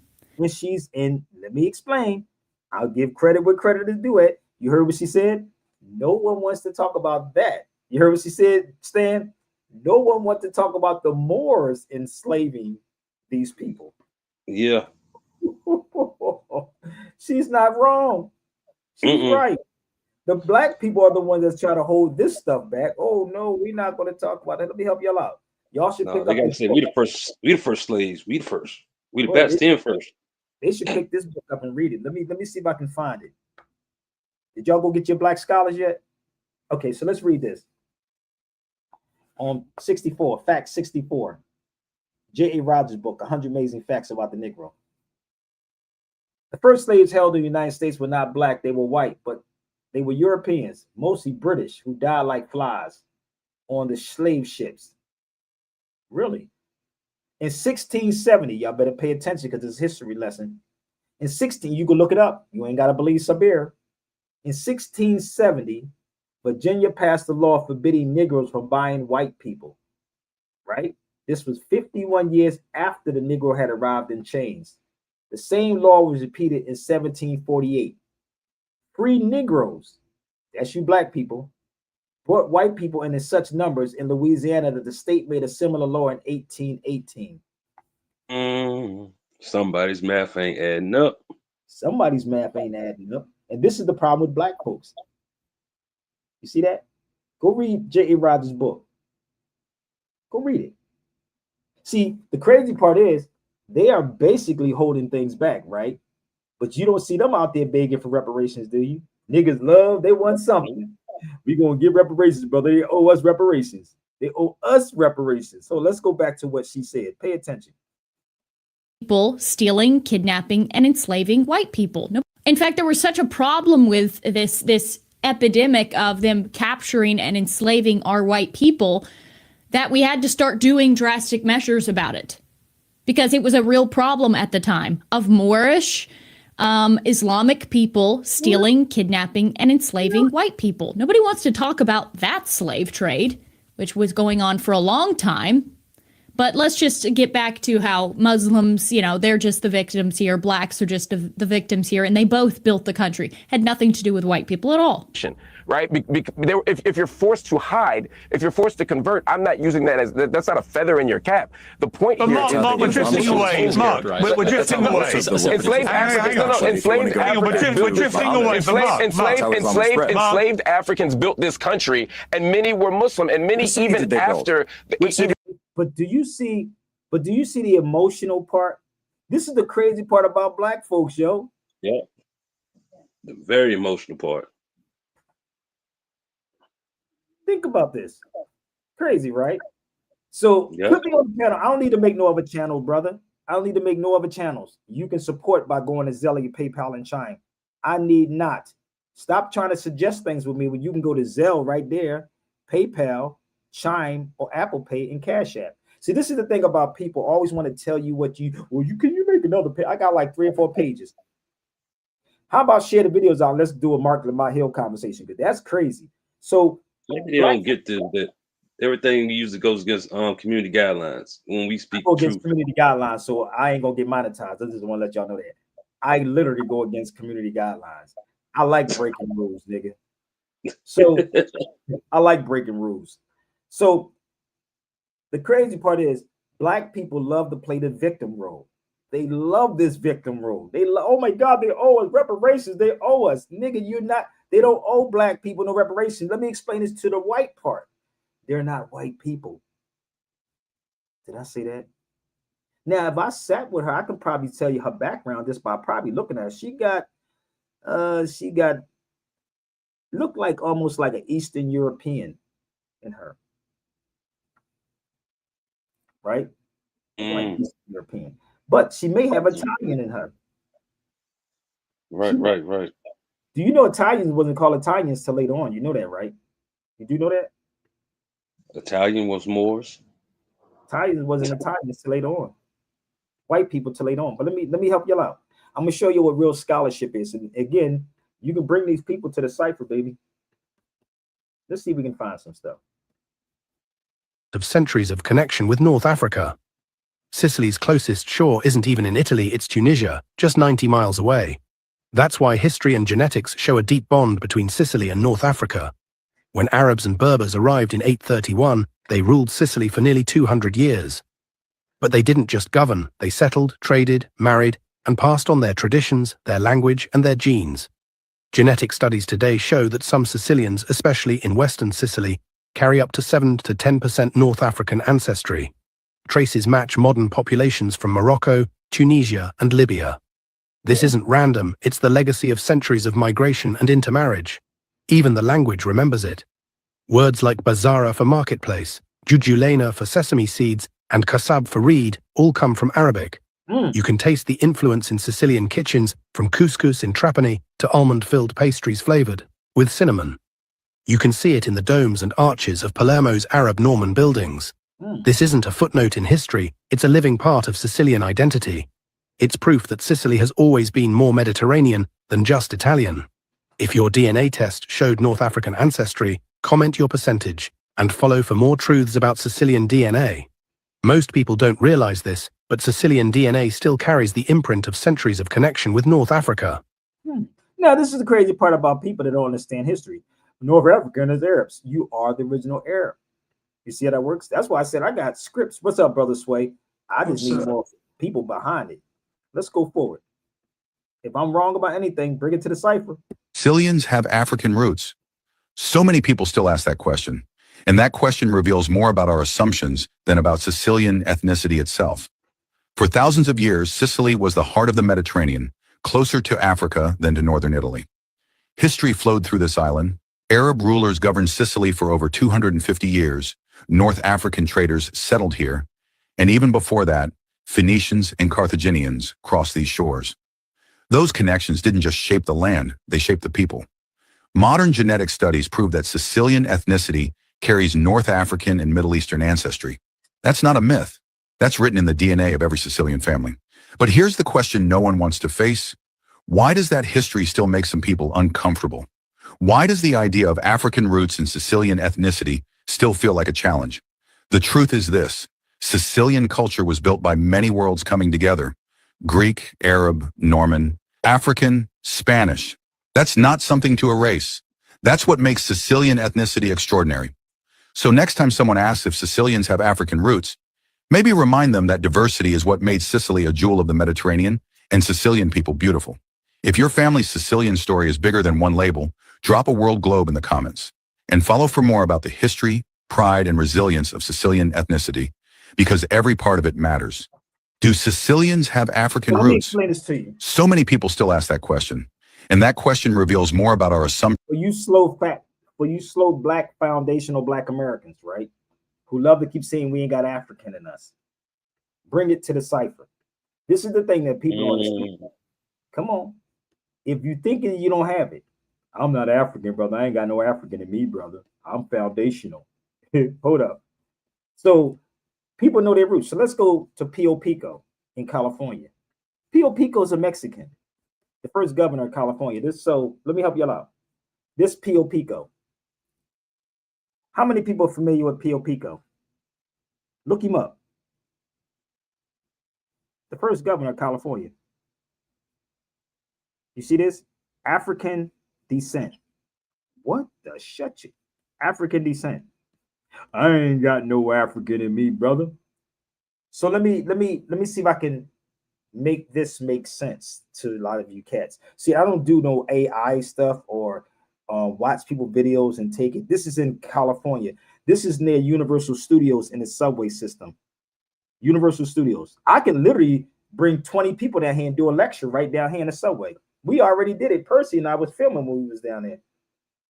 This is at Universal Studios. But see, black folks will go to Universal Studios instead of going to look for the history and spend all that money in Universal Studios. It's like $200 a pop to get inside that mug, dude.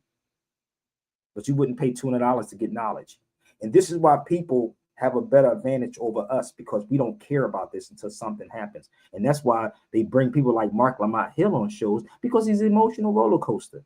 So she want to know what cities that we built, that European girl. Let's find out what cities we built. Let's go to Los Angeles for a minute. Negro. Luis was a Negro. The founders of the city of Los Angeles. Nigga, make it make sense. Hold up. Y'all not getting it yet? So when they called you black, they erased your whole history. Oh, is it making sense yet, Stan? Is it making sense, Sway? See how quiet it is on his feet? Making a lot of sense. Makes sense, right? So they have to erase the history, right? By calling you black, because blacks have no history. And if I'm wrong, I could play some more music. This is Hip Hop History Month. So that's the founders of Los Angeles. Here's another one. Mulatto, Antonio Negro. First of all, you should be having a class about this instead of teaching these morons the facts. It is sad though, brother, but that's not my. I'm talking to these scholars as that everybody watches every day, so that's why I want people to share it. So it's crazy. Those are the morons I'm talking about. No, those so-called scholars, Negroes. So they took you from being the Moor to the Negro to the nigger into black. Is it making sense? They took you from the Moor to the Negro to the nigger to the black in church. Well, yep. I know they watching, so anytime they want to jump on the feed, feel free.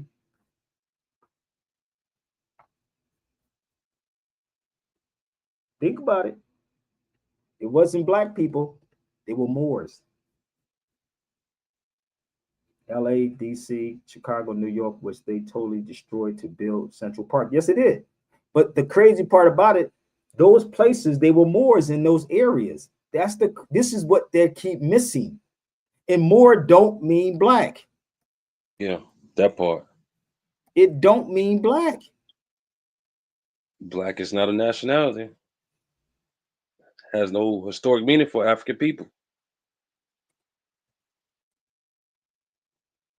Crazy, dude. Like, I don't understand our people, bro. So this is hip hop history. So Brother Sway, I've been doing stuff for Hip Hop History Month. So if y'all want to holler at your boy, I'm gonna take a quick intermission.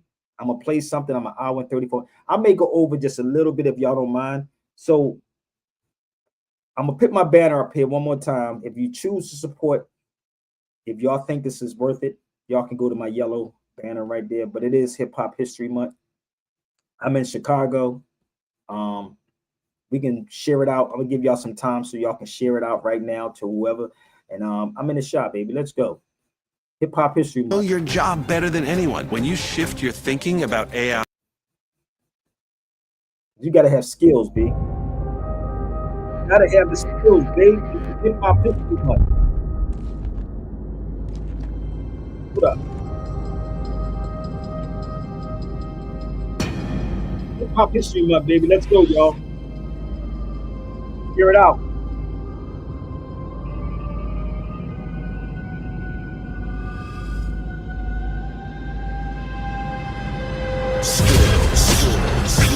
Microphones are not for these MCs who don't have no survival. Microphones are not for these MCs who don't have no survival. Microphones are not for these MCs who don't have no survival.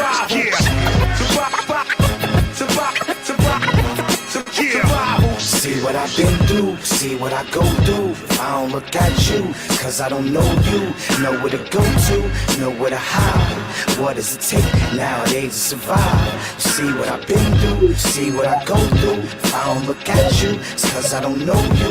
Know where to go to, know where to hide. What does it take nowadays to survive? Small time rappers ain't dope as us. When you hear rappers in the club, you hope it's us. Back in the days, they used to smoke the dust, but cats kept jumping off the roof too much. So today, we don't abuse the Dutch. We use our minds to write rhymes that you can touch. My feet stay planted on the ground. You want that soft pop shit, you better book another sound. We gets down, I know the streets. Y'all rappers got maps out looking all around. Y'all want the crown, but why should I battle you if next week they're gonna put you in the ground? That's a waste of time. I'd rather blaze a rhyme or someone trying to raise their mind. Bucktown, USA, Boogie Down Connect. Yo, Buck, what the fuck they gon' say? Who cares? They want that pop shit, that soft hip hop shit, that KRS and Buck Notch shit, boy. Beats banging on your door like rent time. I invent the rhyme that was meant for your mind, or I get physical. I mean physical. Might lean with a smile and kill you in style. Wow, I am just the smartest MC.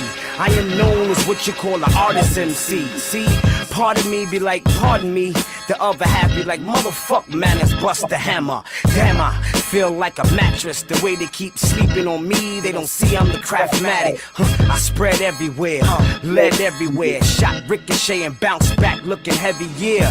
In my deadly year, lip machete, yeah. You lip professing, but you feeling on your See what I've been through, see what I go through. If I don't look at you, cause I don't know you.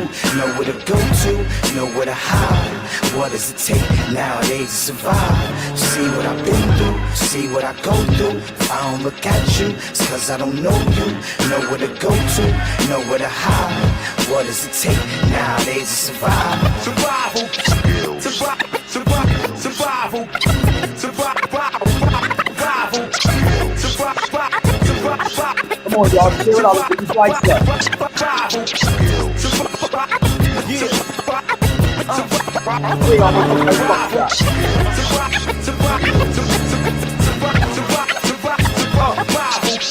Master Flex, he down with us. DJ Premier, he down with us. My man Tony Touch, he down with us. DJ Green Lantern, he down with us. All the heavy hitters, they down with us. DJ Mr. C, he down with us. Yup, DJ Evil D, he down with us. And DJ Kenny Parker, down with us. Making funky music is a must. Making funky music is a must. I'm number one.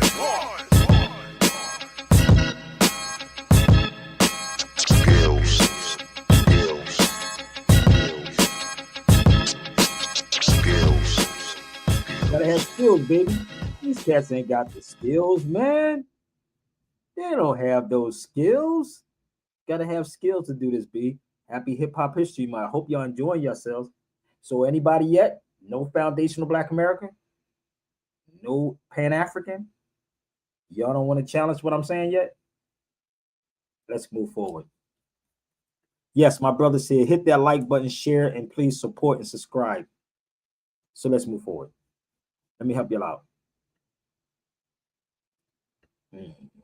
Let's move forward. Actually, this is a book that y'all should get. Also, it's called Sikalo-Arabic. If you want it, you should get it. So what is Sikalo-Arabic? Sikalo-Arabic is what they speak on this island I was on called Malta. It's an Arabic and Italian dialect. It's an Arabic and Italian dialect. If you can speak Arabic, you can speak a little bit of Italian. If you can speak Italian, you can speak a little bit of Arabic, if that makes sense.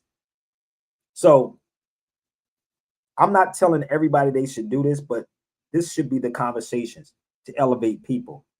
And because we're in Hip Hop History Month, that's what I'm here to do. I'm live in Chicago right now. If you want this book, you can email me and you can get this book, but it's not free. So please don't ask me for nothing for free. I give y'all 2 hours and 2.5 hours of my time, maybe 4 hours per day. All I ask people to support it. This is not a church that you would, sow your seeds and stuff like that. But if you want to try to come at me, you got less than 5 minutes to debunk anything I'm presenting to you. So if you want to support, you can. If you would like the book, you can email me at sabirbayradio@gmail.com. Okay? At least I'm giving you something for something. So there's a book that I was telling people about. Let me see. This book right here. And I did send it out to a couple of people a while ago. I think my brother Jamal got this book. So if you want to know anything about the history, I had this book for a couple of years and I didn't want to share it with nobody. This is what our Mexican or Latino people are called, Moriscos. I don't know how many of y'all ever read this book before, heard of this book, but I did a video a couple of weeks ago about the book. And it explains the history about our Latino people. But if you want the book, you can also email me. Let me see if I can pull the book up real fast over here. Give me 1 second. And I'm going to play an interview. Okay? So, this is the book. It's 273 pages. So I'm going to play the interview, and I want y'all to pay attention. Pay attention. And again, I could do a video on this also, because I was over there in Spain. A lot of stuff she was saying was so true. So the Moors are Moriscos, okay? Are Latino people. So stop letting Negroes like Tariq Nasheed and them lie to you. About how the people and events of our early American past about colonial American history is in 1492. When Christopher Columbus sailed west history, most of our teachers and college professors begin with stories of Jamestown and Plymouth. They start early American history with 17th century colonial stories. But the history of early America is actually much older, even if you just stick with colonial American history. For example, one place we could start to talk about colonial American history is in 1492, when Christopher Columbus sailed west from Spain and landed on the island of Hispaniola. From Hispaniola, the Spanish went on to colonize large parts of the Caribbean, Central America, North America, and South America. Their territorial claims in the Americas was so great that Spain even had to form a special entity called the Viceroyalty of New Spain just to govern it all. Now, the territory of New Spain comprised all territory claimed by the Spanish north of the Isthmus of Panama. This included areas of Upper and Lower California, as well as large areas of the American Southwest and Southeast, including Florida. Today, we're going to take Ben Franklin's world back into the 15th, 16th, and 17th centuries so we can explore some of the political, cultural, and religious history of New Spain. Specifically, we're going to explore how Spaniards and Spanish Americans used ideas about Muslims and a group of new Christian converts called Moriscos to define who could and should be able to settle and help colonize North America. Caroline Cook, the author of Forbidden Passages, Muslims and Moriscos in Colonial Spanish America, will serve as the guide for our foray into New Spain. And as we investigate who Spaniards thought could and should settle in New Spain, Caroline reveals interactions between Christians, Muslims, and Jews in Spain, who the Moriscos were and how Spaniards defined this group, and details about the everyday lives of Muslims and Moriscos in Spanish America during the 16th and 17th centuries, and the challenges they face because of their religious pasts. But first, just another reminder that we're going to host a book giveaway. It'll take place the first week of April, and we have a lot of books, Moriscos and Colonials. Would you tell us about the history of Muslims on the Iberian Peninsula and about the religious strife that existed between Christians, Muslims, and Jews?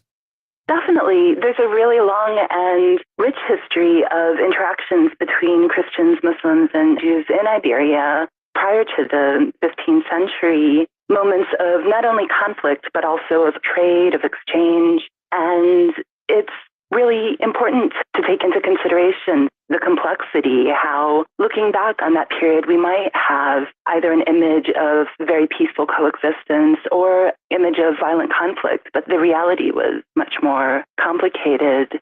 There were a number of Muslim kingdoms on the Iberian Peninsula from the 8th century to the last Muslim kingdom of Granada in the 15th century. And again, there were religious minorities living in each of these kingdoms. In the Christian kingdoms as well, there were Muslim and Jewish populations. And over the course of all of these centuries, you do see a great deal of interaction as well as moments of conflict. This changes by the time we get to the 15th century and the marriage of Ferdinand and Isabel, a growing interest in uniting the kingdoms of Aragon and Castile and a growing emphasis on Christianity.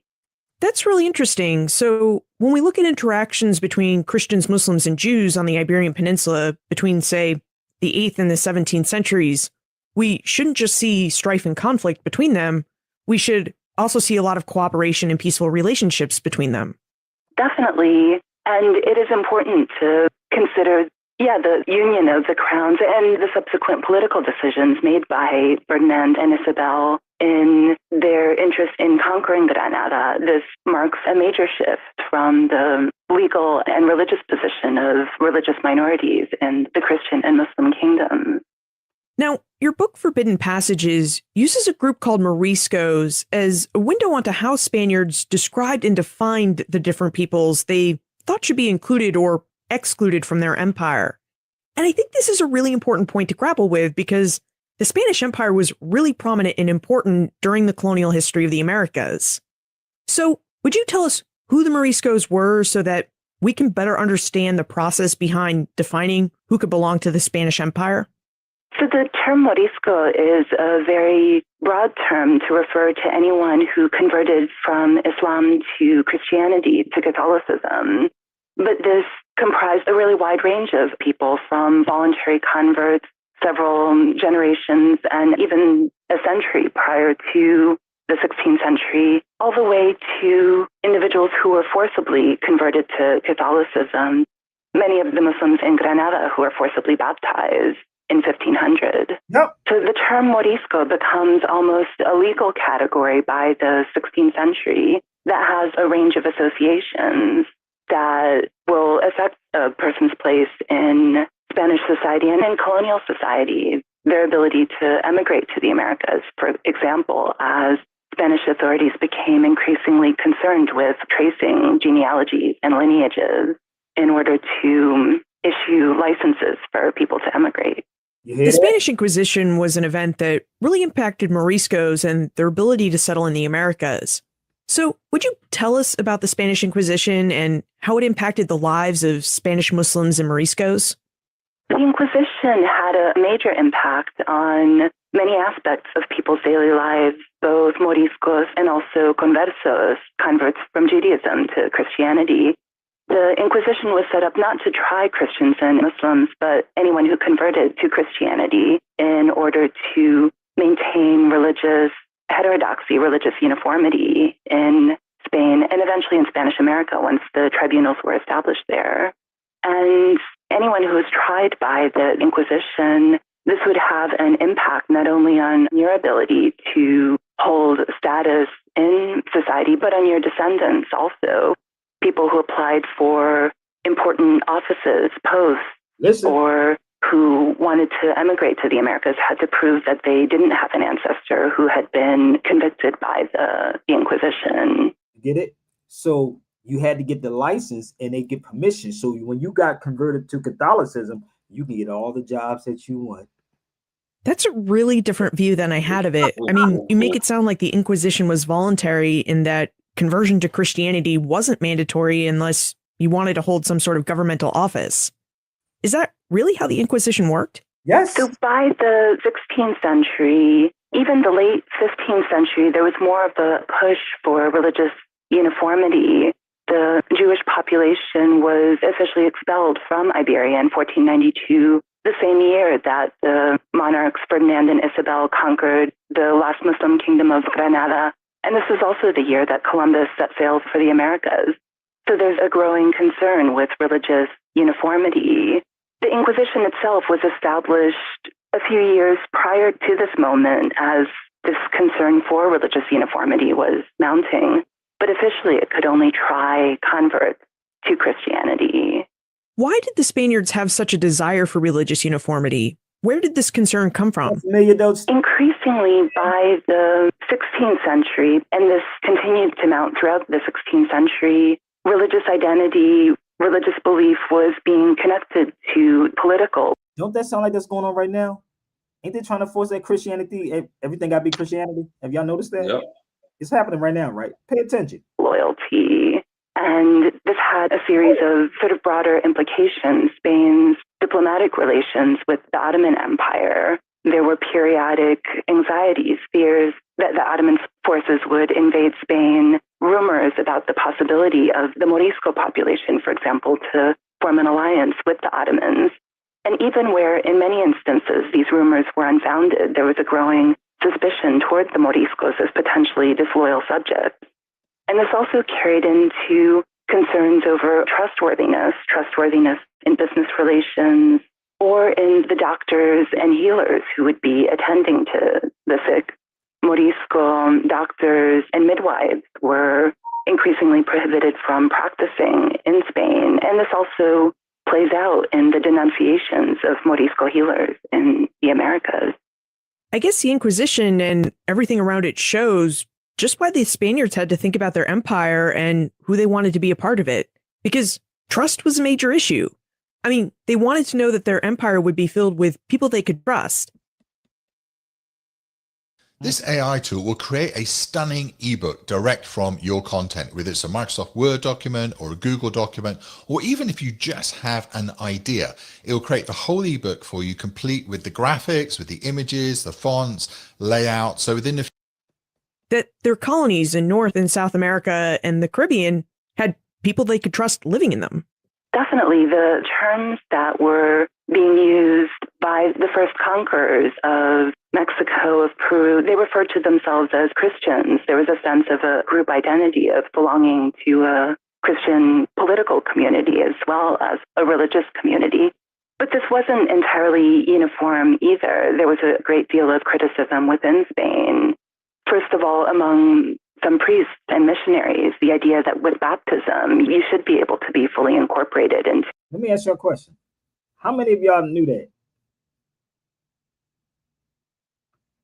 How many of y'all knew that? Did you know that? Let me help you out. You want to see something that's crazy? I'm going to go back to this. So she kept talking about the Inquisition. How many are we being taught about the Inquisition in school, Brother Stan? But let me help you out. Nope. They pushing a whole lot of Christianity though.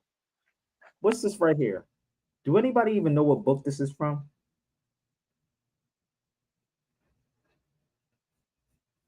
How many people know? You know what book this is? The Inquisition was famous for the hatred of the Moors. Y'all not get it yet? So they had to convert you. Anybody know what book this is? Woo, you gotta love these Europeans, boy. They some manipulative people, bruh. Anybody know yet? She kept talking about the Inquisition. Oh no, not at all. Just bear with me. I'm gonna help you out, okay? Do anybody know what book that is? See, they don't. This is why they don't touch the history of the Moors. They can't call you black people Moors, brother. That's like opening up a can of worms. That's opening up Pandora's box, my G. You can't talk about that. No. If y'all are back there lurking, y'all can come on the feed. So it's out of Washington Irving's book. This is me at Washington Irving's monument. And that's the book that I'm holding in my hand. It's called Tales of the Alhambra. Tales of the Alhambra. You can look it up online. I'm going to say it one more time. Tales of the Alhambra. That's Washington Irving. His monument is outside in Granada, Spain. Outside the Alhambra in Spain. I don't get it. This is, again, me in the Alhambra outside of Granada. Outside the Alhambra in Granada, Spain. With my fez on. Not crazy, right?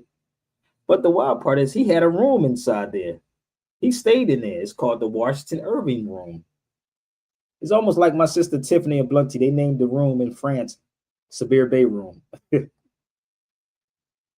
Look, Washington Irving's room inside the Alhambra. You see how crazy black folks are? Well, I'm a black man, brother. And this is why all of these Europeans can do what they do. Because the reality, they come from you. These Europeans that y'all watching, they're your children. If you're a European and you don't like what I said, come on the feed. You're my child. Period. Yes, and you have to put your child back in check. You have to put your child back in check. Black folks have this inferiority thing. To the Christian community. This goes against some of the political imperatives of officials who sought to exclude Moriscos and conversos. So this was debated throughout. Now, before we take our conversation from Spain to the Americas, I think we should talk about records. Because Forbidden Passages reflects that Caroline used a lot of records from the Inquisition to find details about the lives of Moriscos who were living in Spanish America. Caroline, would you tell us about the records the Inquisition left behind? Definitely. The Inquisition is an incredibly rich source. Thousands of letters, correspondence between inquisitors in Spain and the tribunals in Spanish America. Trials also that describe religious beliefs and practices of Moriscos, the practices of healers. And Inquisition records have to be read critically with a sense of the power of the institution, the interests of inquisitors. But within that, there is a lot of information that can be extracted about everyday healing practices and also the ways that Moriscos are being defined and described, the anxieties surrounding them that are present in the denunciations. So it becomes possible to reconstruct some of the political world surrounding them. Okay, as we know, in 1492, Christopher Columbus sailed west from Spain to find a western route to East Asia. And along his quest, he landed on the island of Hispaniola, which we know today is the Dominican Republic. From Hispaniola, the Spanish really started exploring and colonizing other areas of the Caribbean and of North and South America. Caroline, would you tell us about Spanish colonization in the Americas? What goals did the Spanish have for their territorial claims in both North and South America? Increasingly, because their claims were supported by papal bulls, the bull of Alexander VI, for example, making reference to the Spanish monarchs, Ferdinand and Isabella, their role in the conquest of Granada, as making them the best possible candidates for spreading Christianity in the Americas. This meant that Spain's claims to the Americas were always connected with religious interests, religious imperatives, the spread of Christianity, for example. And missionaries accompanied many of the earliest voyages to the Americas. Spain's sense of its empire was very much contingent upon the conversion of indigenous peoples to Catholicism and their incorporation into the Spanish crown. Even they converted the indigenous people. Oh man, bro, if I have the money, Stan, I would love to do a movie, but you got to put it subliminally, brother. I'm dead serious. Yeah, right. Yo, I got so many documents, bro. as Spaniards were building a system of extractive labor, the encomienda system, in order to extract resources and using the labor of indigenous people. As they tried to define who could belong to the Spanish Empire, Spaniards also considered who could help them accomplish their mission in their American colonies. Caroline, in what ways did the Spanish religious mission in the Americas impact the ability of Spanish Muslims and Moriscos to migrate and settle in the Americas? Muslims and Moriscos were officially prohibited from emigrating to Spanish America, and this was again connected to the Spanish crown's concern with its title to the Americas as connected to missionization, to the conversion of indigenous peoples. And they worried that the presence of Muslims and Moriscos might undermine the activities of missionaries, that indigenous peoples might, for example, convert to Islam instead of Christianity. So they placed ongoing restrictions through royal decrees on their presence in the Americas. So, for example, in order to emigrate, people had to obtain a license through the House of Trade in Seville. And look up the House of Trade. I was in Seville, y'all. Y'all remember I was in Seville? You know how many documents I got when I was over there? So they had to get a license. A license is a privilege. And if you violate the license, like your marriage license, driver's license, all these things, is you violate it, they can take it from you. They can't take from who you are, bruh. You don't get it? This is why they don't want you to talk about you being a Moor, family. Let's go forward. And for this, they had to summon witnesses to testify to their upstanding character, to their piety. I'm breaking this down so y'all can understand. Let me say this to y'all. To testify. I think it's 3 people in Judaism. I think it takes 3 people. Like, you don't need to be paying $3,000 for somebody for paperwork. All you need is 3 witnesses, B, to testify to your character. That makes sense, Stan? That I should get $3,000 for that. What you think? Makes a lot of sense. But the crazy part is, I'm gonna give you an example. It's like going to court. They have character witnesses, right? People who know you and your character. So none of this stuff is new. You just weren't taught this. Why would listen? They say if a man don't treat you right, he damn sure ain't gonna teach you right. So that all of you people that think you educated, you're not. You indoctrinated. And if I'm wrong, come on. So you needed a witness, the witness of your character. Look at our character today, bro. Look at what we're doing. That's why these Europeans laugh at you and make fun of Mark Lamont Hill because they think they smart. But also trace their genealogy and prove that they didn't have any Muslim or Jewish ancestry. You hear that? They had to trace their, listen, one more time. Let's go back. Better pay attention. Upstanding character, to their piety, but also trace their genealogy and prove that they didn't have any Muslim or Jewish ancestry. You make the process of migrating to Spanish America sound quite involved. So what was the lure of America that enticed Spaniards and Spanish Muslims and Moriscos to want to settle there? In many instances, the same reasons that drew old Christian families to the Americas, the desire for social mobility, a role in the initial conquest. And as news, as reports were reaching Spain from Peru, from Mexico, of the incredible wealth of the Aztec and Inca empires, this really inspired a lot of Spaniards to make the voyage overseas. So you do have some Moriscos at this point who join up with these expeditions, acquire high position in colonial society, and are later subject to denunciations. The Spanish crown and local Spanish American governments may have prohibited Muslims and Moriscos from settling in Spanish America, but Muslims and Moriscos settled in Spanish America anyway. Yep. So Caroline, how did they do it? How did Muslims and Moriscos settle in the Americas? Through a variety of means. So on the one hand, you could pay witnesses to testify to your outstanding character, obtain false licenses through a variety of means.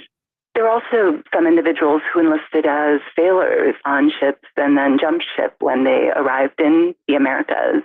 And then finally, what I was going to say, not all Moriscos arrived as free people. Some were enslaved. Following a major uprising in the Alpujarras Mountains in Granada in Spain, a number of the Moriscos there were enslaved, both men and women, and they were taken to the Americas to labor in some of the elite households.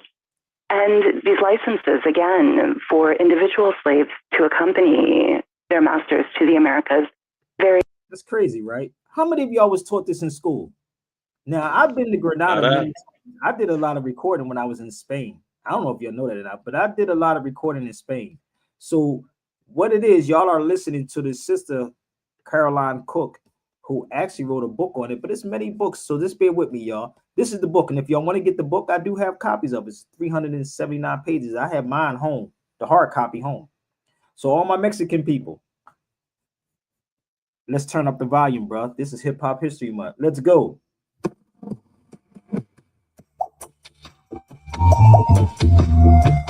Yeah.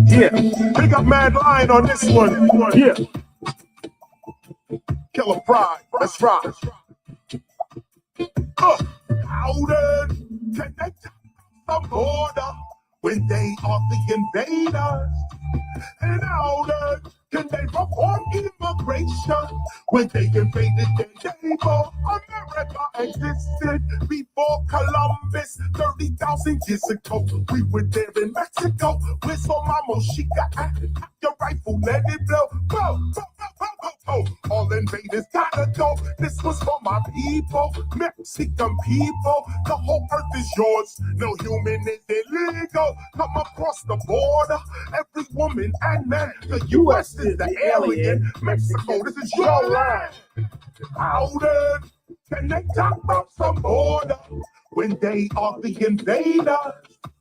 And how then can they reform immigration when they invaded their neighbor? Yo, you see the same men living like cavemen coming out the cave, them trying to enslave men. How could we obey them? That's how we betray them. Rise up like the Reverend Nat Turner and slay them. Mexican people, get your education. Tell your little children them this is their nation. You own California, you own Arizona, you own San Diego, and Texas, the Lone Star. Hey, so how then can they talk about the border when they are the invaders? And how then can they reform immigration when they invaded their neighbor?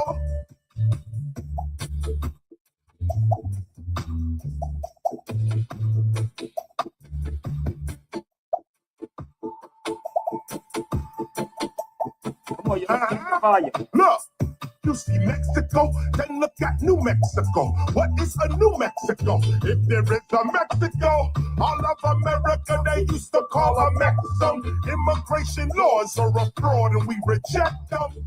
We are the old Mex, Toltec, pyramid builder, astronomer, philosopher, and healer. Mexican people, rise up right now and realize this is your land now. Sting, how then can they talk about some border when they are the invaders? And how then can they reform immigration when they invaded their neighbor? So if any of you foundational Black Americans confused, I've been on it for 2 hours.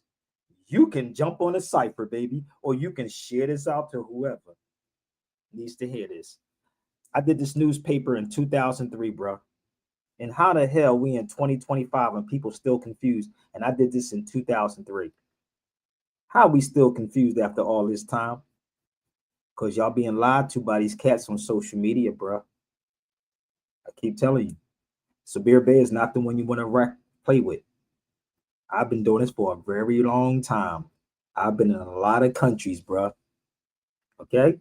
I've been tying this thing together.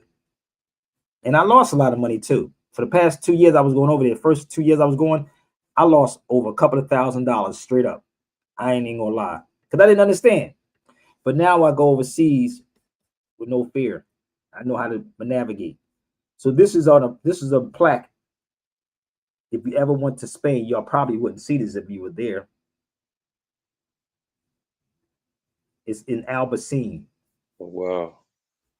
Albacete, after the Moors. You see that? Got expelled. That was in 1576. So this is in Albacete. But let me pull up another one. Let's give you the Spanish version. Can you see that right there, brother, where it says the Moors was right here? Expulsion. It was explored. Yeah, I can see that. Well, you know what I'm talking about. Expelled. You know, expelled. Yeah, yeah. But let me go to this one. Okay, brother, if you say FBA built America, come on the feed. Tell me what the FBA built. You keep doing all this typing and you tell me that your mic is messed up. You need to get off Metro PCS, brother, and go get a real mic. I mean, you can go to Best Buy, the white man, and buy the Best Buy mic. Go tell Tariq Nasheed to buy you a mic, brother, so your mic can work, okay? Tell him go tell him to buy your mic. Okay?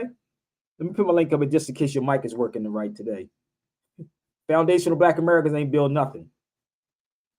Foundational Black Americans ain't build nothing. I'm gonna say it one more time. And if you can't do it, you should send it to somebody that can respond. Foundational Black Americans ain't build nothing. First of all, in order to have something that's foundational, you have to be coming from somewhere, because it can't be coming from black. I'm telling you, brother, I'm going to block you if you don't come on his feet and fix your mic or tell Tariq Nasheed to buy you one. Okay? So this is the Spanish version of it when I was in Albacete. Right? So you see that right there, brother? Mariska, Morisca. That's Mariska. So all of these people are Moors. Okay? Yeah, I got your $5. You want to come on a feed with me? Make it $500. Let's do like the church.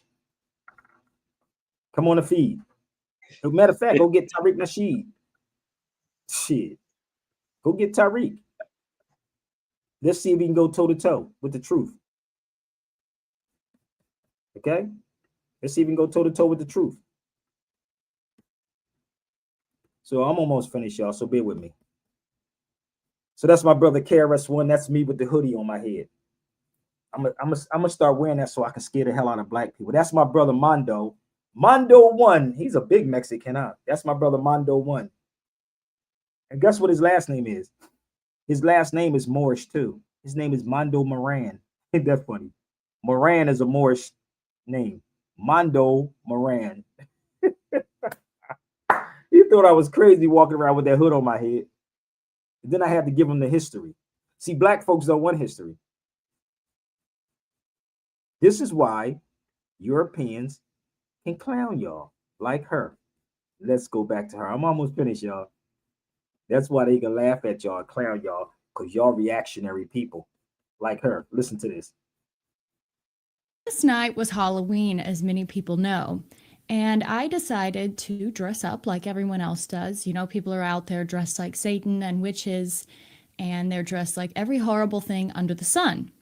Well, I decided to dress up as something, the most horrifying thing I could think of, which is the black woman, which is a person who is angry and fed up that their EBT card has been declined, that their race card is no longer working in this new climate, and that they're not receiving the reparations that they think they deserve, despite the fact that they did not build this country, contrary to what they say all the time.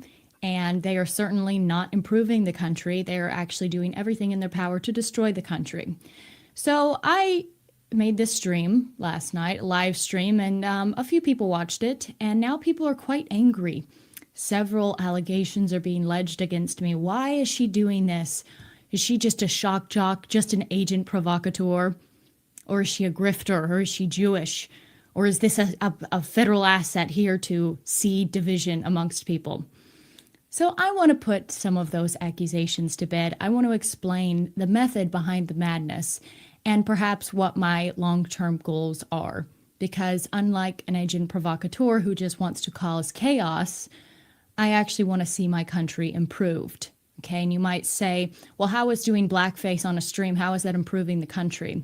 Well, let me explain to you how. The country has been slowly dissolving into destruction. It's slowly been destroyed over time. We're frogs in boiling water. That's what's been going on in this country. We've slowly had our rights stripped away. We've slowly lost sovereignty of our country, and now shadowy forces that are now becoming more identifiable and clear to the general populace have destroyed our country. They've shipped in immigrants. They've shipped in all sorts of cultures that clash with our cultures and our religions. And we've lost our national identity, and we've lost our I want to know what culture is. Racial identity as well. They've been pushing miscegenation on us. They've been pushing this idea that we should be. So let me explain this to y'all. Do you know what miscegenation is, brother? Let's get my brother down here talking. You're doing a lot of typing, brother. Let me ask you a question.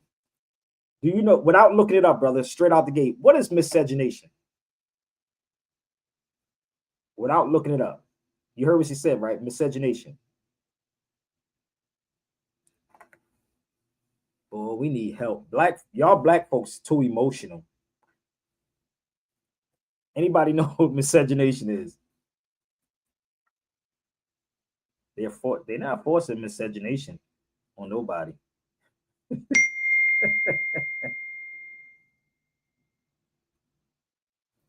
Intermixing, right? So let me tell you something. If you have a law dictionary, right, you should look up marriage license and marriage certificate. I swear to God, this is how crazy. Y'all should look up marriage license and marriage certificate. Marriage license, marriage. I'm gonna tell you how crazy black folks are. Y'all ready? Stan, this is how this works. A marriage license for interracial marriages. That's what a license for. So they're going to charge you for interracial because there was a case called the Loving case. Look up the Loving case. Can't make this up. The Loving case, right? In the Loving case, if you stepped outside of DC, you went to Virginia, they can lock you up. If you stepped outside of DC and went to Maryland, they can lock you up. If you was a so-called black person and a white person, they can lock you up. So that was intermarrying, mixing races. That's what miscegenation is. The case is called the Loving case. Let me tell you how this happened. You know they used it on O.J. Simpson. That's why they was coming at O.J. real hard. It's still there. You just don't know. You didn't know that's what they was doing to him? It didn't register in your brain? I knew they was taking, man. I knew they was on OJ's ass, but man, it's deep. Listen, bro, I know it's probably because it never really truly ended. Black folks try to put a band-aid on a bullet wound and act like it don't exist anymore. You follow me? So miscegenation was for black and white to intermix. So now someone said we can make money off of this. Let's license the dumbasses. Like alcohol, prohibition. Remember that was illegal? Remember alcohol was illegal, right? What did they do? You got to get a license, right? You follow? Oh my gosh. So how about this one? Weed is illegal, right? What do you got to do now? Get a license or a permit, right? Yep. It's a thing called, if you can't beat them, join them, like that type of vibe. Like they can make more money off of. And see, this is what they have rooms for. They put brilliant minds in the room so we can pimp these people. So a marriage certificate, if anybody Google it, you can look it up.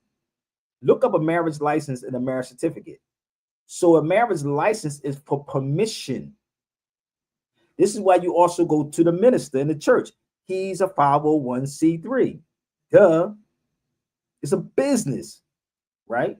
So yes, it the is. License is to sell. The license is to sell one another back to one another. You don't need a license when you're getting married. You get a certificate, which is signed by you and your wife, my nigga. Once I figured out this information, I was like, whoa. This is what they don't want to talk about. No, they're not going to talk about this. Why would they talk about that? They can't have y'all thinking, brother. This is why they keep you so distracted. If I'm wrong, bring me your best experts to the cipher. So the whole miscegenation is still there. It's a total violation. But we are selling each other back to one another. That's why you got to get paid. You pay to get married, right? And you pay to get divorced, right? Is it registering yet? You pay to get married, and you pay to get it. Well, you think they was paying back then, and when he was getting married, nigga? Think about it. Oh, couldn't have In been. Jesus times and married time, nigga, I'm a pay. No. Let's go find one of these settlers and let's pay them so we can get married. That don't even make sense. They selling each other. How do we fix it? How about you put up some money? I can tell you how to do all this stuff. How do we fix it? How do we fix that? You can donate to me. How about that part? Let's have this conversation. Y'all keep thinking I'm playing. Come together, have these lectures, man. We can fix all this stuff. That's why I said let's have the Sabir Bey experience. I could walk you through the Constitution and tell you how it's set up, but you got to have a law dictionary too. Shit is crazy. So now, I don't know if you just realized, you didn't hear what just happened in the news about Trump trying to get rid of the same-sex marriage? You ain't see what was going. Go Google that too, Stan. Oh yeah. You see it? Yeah. Let me explain. Mm-hmm. If you get a license, right, you can basically do whatever you want to do. That's a privilege. So he's cutting the whole same-sex marriage. So if you get a license, they, hey, it's a benefit thing too. That's how it's set up. Make me out of a liar. Keep trying to tell you how this go. They can make enough money off of this and then disappear and be like, okay, now we can take it back. Okay, not a problem. So when you get married, my brothers and sisters, just remember, they sold you back to one another. How do you get married, Sabir? Let me explain this simple it is. Let me explain how simple this is, but it's deeper than that. But I'm gonna just give you the surface part. Right? A man and woman is already married by nature. Man and woman is married. How you seal the deal with that, you can buy her a little ring that looks like this and say that's my wife, and you can draw up the contract. I draw up the contract, and then you say that's my wife. That's my wife. Are you following me? This is the weirdest thing ever. If you really pay attention to a lot of these marriages, how many marriages and what do marriages end on? It's two things that they really end on. Two big things. Divorce. No, what is it? Like, what is the two things that when they get divorced? Money and cheating. Cheating, right? Alimony. Yeah. Money and cheating, right? Am I lying? Yep. Nigga ain't got the no money. lies. I'm leaving that nigga, right? Or something happens. No lies. What happened to the death to you part? Do we part? Think about that shit like this. Think about it. This is how crazy they got our people. I make $80,000. The girl, you make $20,000. I got more than you, nigga. Put that 80 and 20 together, my G. Think about it for a minute. We are still living in this European mindset, family. And what's happening at this moment, bruh? They are making people getting ready to work home. I'm telling you, they didn't sold the United States, brother. It's happening. Just pay attention to the pattern. Let me tell you something. We've definitely been sold. Bro, we've definitely been sold without a doubt. I called people, right? And a lot of airports, people walking off their jobs, niggas be like, nigga, F y'all niggas, I'm gonna get another job. So really, I'm kind of like not necessarily stuck here in Chicago. I should have stayed home though. But the crazy part is because they canceled a lot of flights. It's crazy as hell right now. Flights are canceled in a lot of cities because people don't have the workers. Now the pilots is separate from the people that's in the towers. That's federal government. The TSA, federal government. So the pilots are private. So who would you trust more? The pilot or the nigga that's directing the planes? Nigga, I would. It's the towers, nigga. It's fucking. Listen, you can fly those planes. You know those planes can fly, right? You do know that, right? Without that shit. Manually. So no, they guided it, right? But the niggas in the towers you got to worry about, nigga. They can shut that joint down on any time. Oh my God. Y'all don't get it yet? Yo, this is so real, bro. Like, but the federal government, right? And the pilots is two different. So people are walking off their jobs, bro. Y'all gotta get it together, man. Seriously. I ain't got nothing to do with Kodak Black and his money. Kodak Black ain't give me no $8,000. I can give a goddamn. He ain't even give me $50,000. Facts. I can care less, brother. But you can drop me something in my stop dropping. He said, I sent you $5. That thank you. Make it $500. I'll be like the priest. Make it $500. So y'all, if you want to support, go to my Zelle right here, PayPal, Chime, and my Apple Pay, all under my email. And my Cash App is $ Sabir Bey Radio. This is the thing, bro. We got to stop following the crowds, man. Stop following the crowds. No doubt. No doubt. Straight up.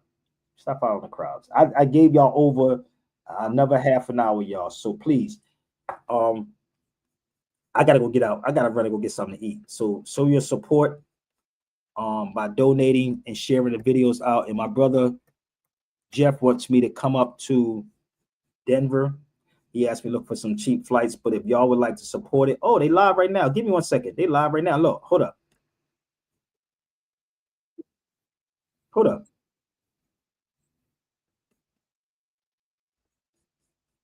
So Chris is live right now.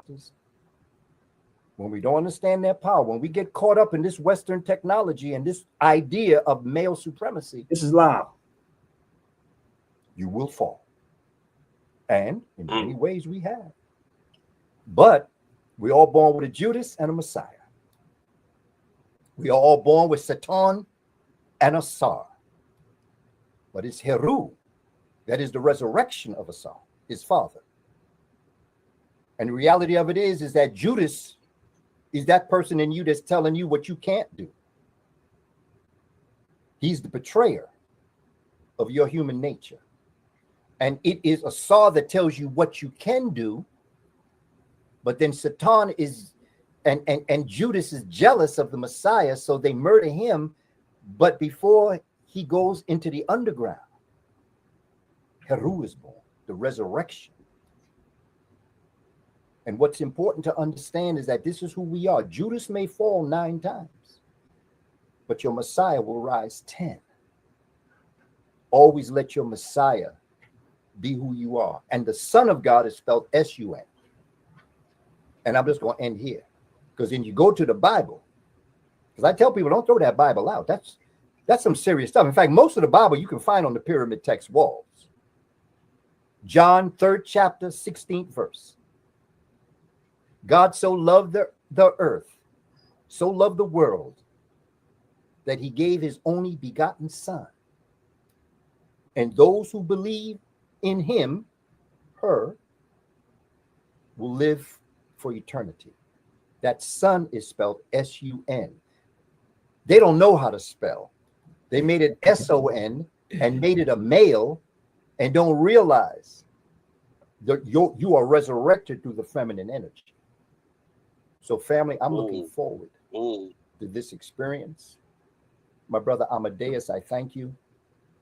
My sister Saray, I thank you for what you do. To my brother Toby and to his family and to Gifted C, I send my regards. And Sister Zaza, I'm very proud to be with you today. I'm looking forward to it. Let's get it on.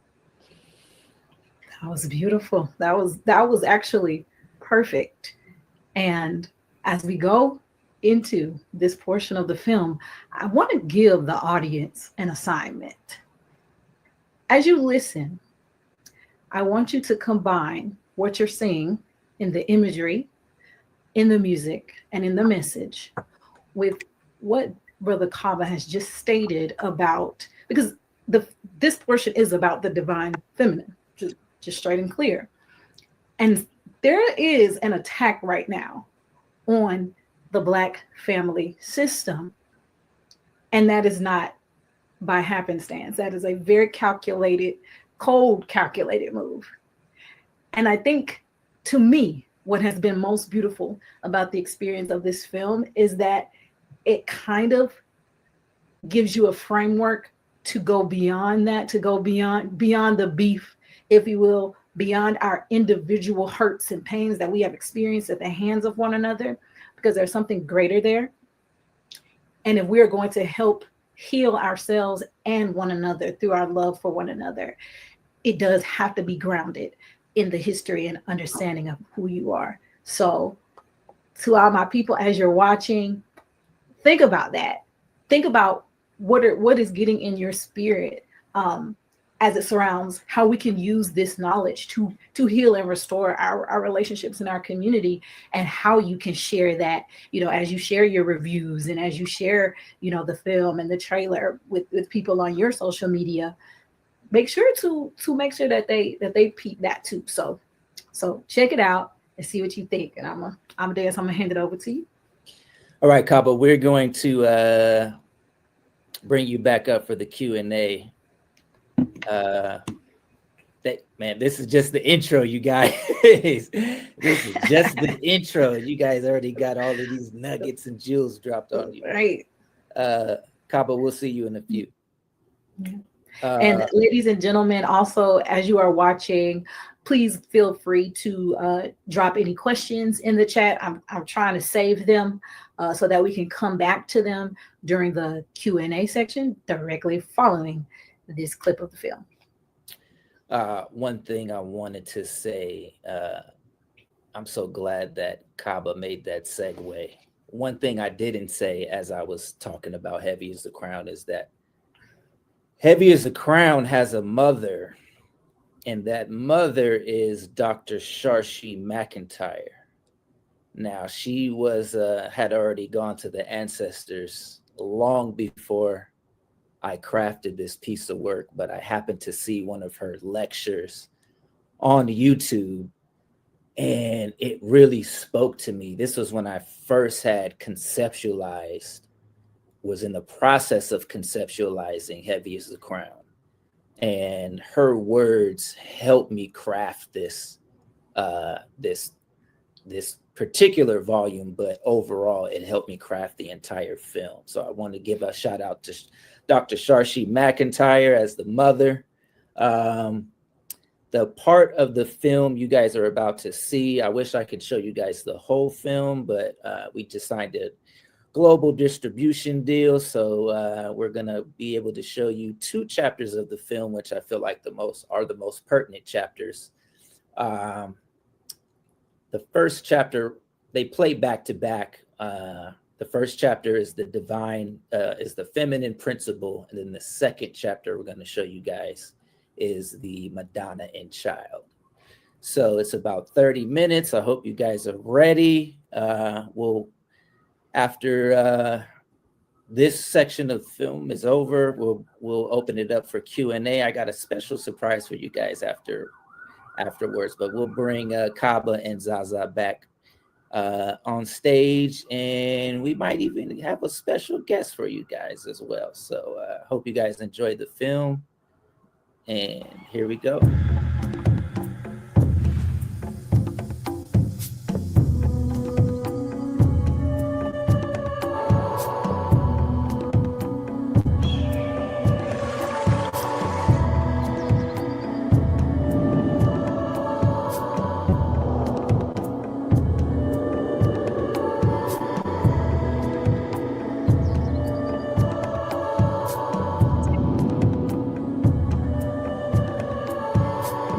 When you, myself, or anyone who's sincere does any research into Asiatic African culture,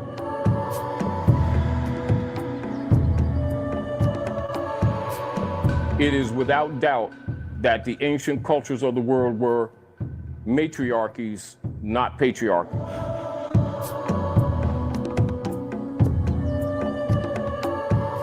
All universities, they say universities like the colleges, come from the womb of the woman. That is where everything came from. But what happened was actually it was a matriarch society.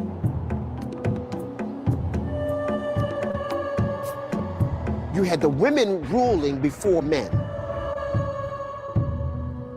As the domains got larger and you needed greater protection, then the man ruled on behalf of the woman.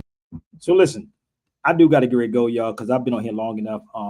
Go to my page, and yeah, we got a lot of work to do, big. So I appreciate everybody on the feed. If you want to support, please go to my Zelle, PayPal, Chime, Apple Pay. I'm going to call Chris up now because I may jump on there with him. I may jump on.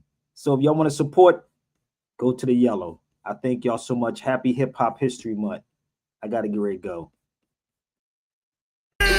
We got another one, Buck. We got another one. Yo, Drew, what up, man? Let's go. Everybody wanna rap, everybody wanna sing, everybody do their thing like a motherfucking robot. When the show stop, what you know about? How to go about this? Everybody wanna rap, everybody wanna sing, everybody do their thing like a motherfucking robot. When the show stop, what you know about? How to go about this? Seems like you can't sing or rap these days without auto-tune in the back these days. Well, fuck that, I got something to say with brown blunts, green weed, and the smoker's gray. See, the best to do it was Roger Troutman. Nah, Shorty T-Pain didn't come out then. I was about 10, had striped Adidas, ranged from back in the days, all types of leaders. Now, I'm like, dang, they sound the same. Buck voice is original, he off the reins. Dr. J, Barry White, whoa, or Barry Manilow, the flow like that, he nice. So, keep that original flow, that Bucktown, duck down, that shit you know. And I don't flip no O's, 2000 and right now when I spit they know. Everybody wanna rap, everybody wanna sing, everybody do their thing like a motherfucking robot. When the show stop, what you know about? How to go about this? Everybody wanna rap, everybody wanna sing, everybody do their thing like a motherfucking robot. When the show stop, what you know about? How to go about this? This ain't a diss to nobody's art, cause Africa Bambaataa really gave it the start. You go back in the history of rap, man, and you'll see classic jams like Planet Rock and Pat Jam. Go online, look up Kraftwerk. Everything we doing is past work. We already wore that hat, those pants, and that shirt. So do you, man, if that works. But we really here to talk about all the copies, cause when it comes to hip-hop, we the orthodoxy. Cats poorly copy sloppy. In that section, young people should not be. There used to be a time when you was writing your rhyme, you observed the rule of no biting, no imitating, no hating, no faking. We started breaking so we could stop fighting. Get enlightened. I battle you, you battle me. The crowd judges the originality. It's not about a salary, it's all about describing the reality that's grabbing me accurately. Everybody wanna rap, everybody wanna sing, everybody do their thing like a motherfucking robot. When the show stop, what you know about? How to go about this? Everybody wanna rap, everybody wanna sing, everybody do their thing like a motherfucking robot. When the show stop, what you know about? How to go about this? I can't rap, ask me the program. I can't sing, ask me the program. It's so sad to me. Chris, tell him why it's more like a factory, actually. Hip-hop is a new urban faculty, a function of the collective mental anatomy. You cats got it backwards. You say real is whack, and the fake shit, that's good. Well, keep on faking we it. Just keep making joints like these. Keep the spot shaking. Buckshot KRS. We F-R-E-S-H. Fresh. Everybody wanna rap, everybody wanna sing, everybody do their thing like a motherfucking robot. When the show stop, what you know about? How to go about this? Everybody wanna rap, everybody wanna sing, everybody do their thing like a motherfucking robot. When the show stop, what you know about? How to go about this? No auto tunes, baby. This is analog, baby. No auto tunes. So please, people, share this and please support it. Okay, I gotta go. All right, peace.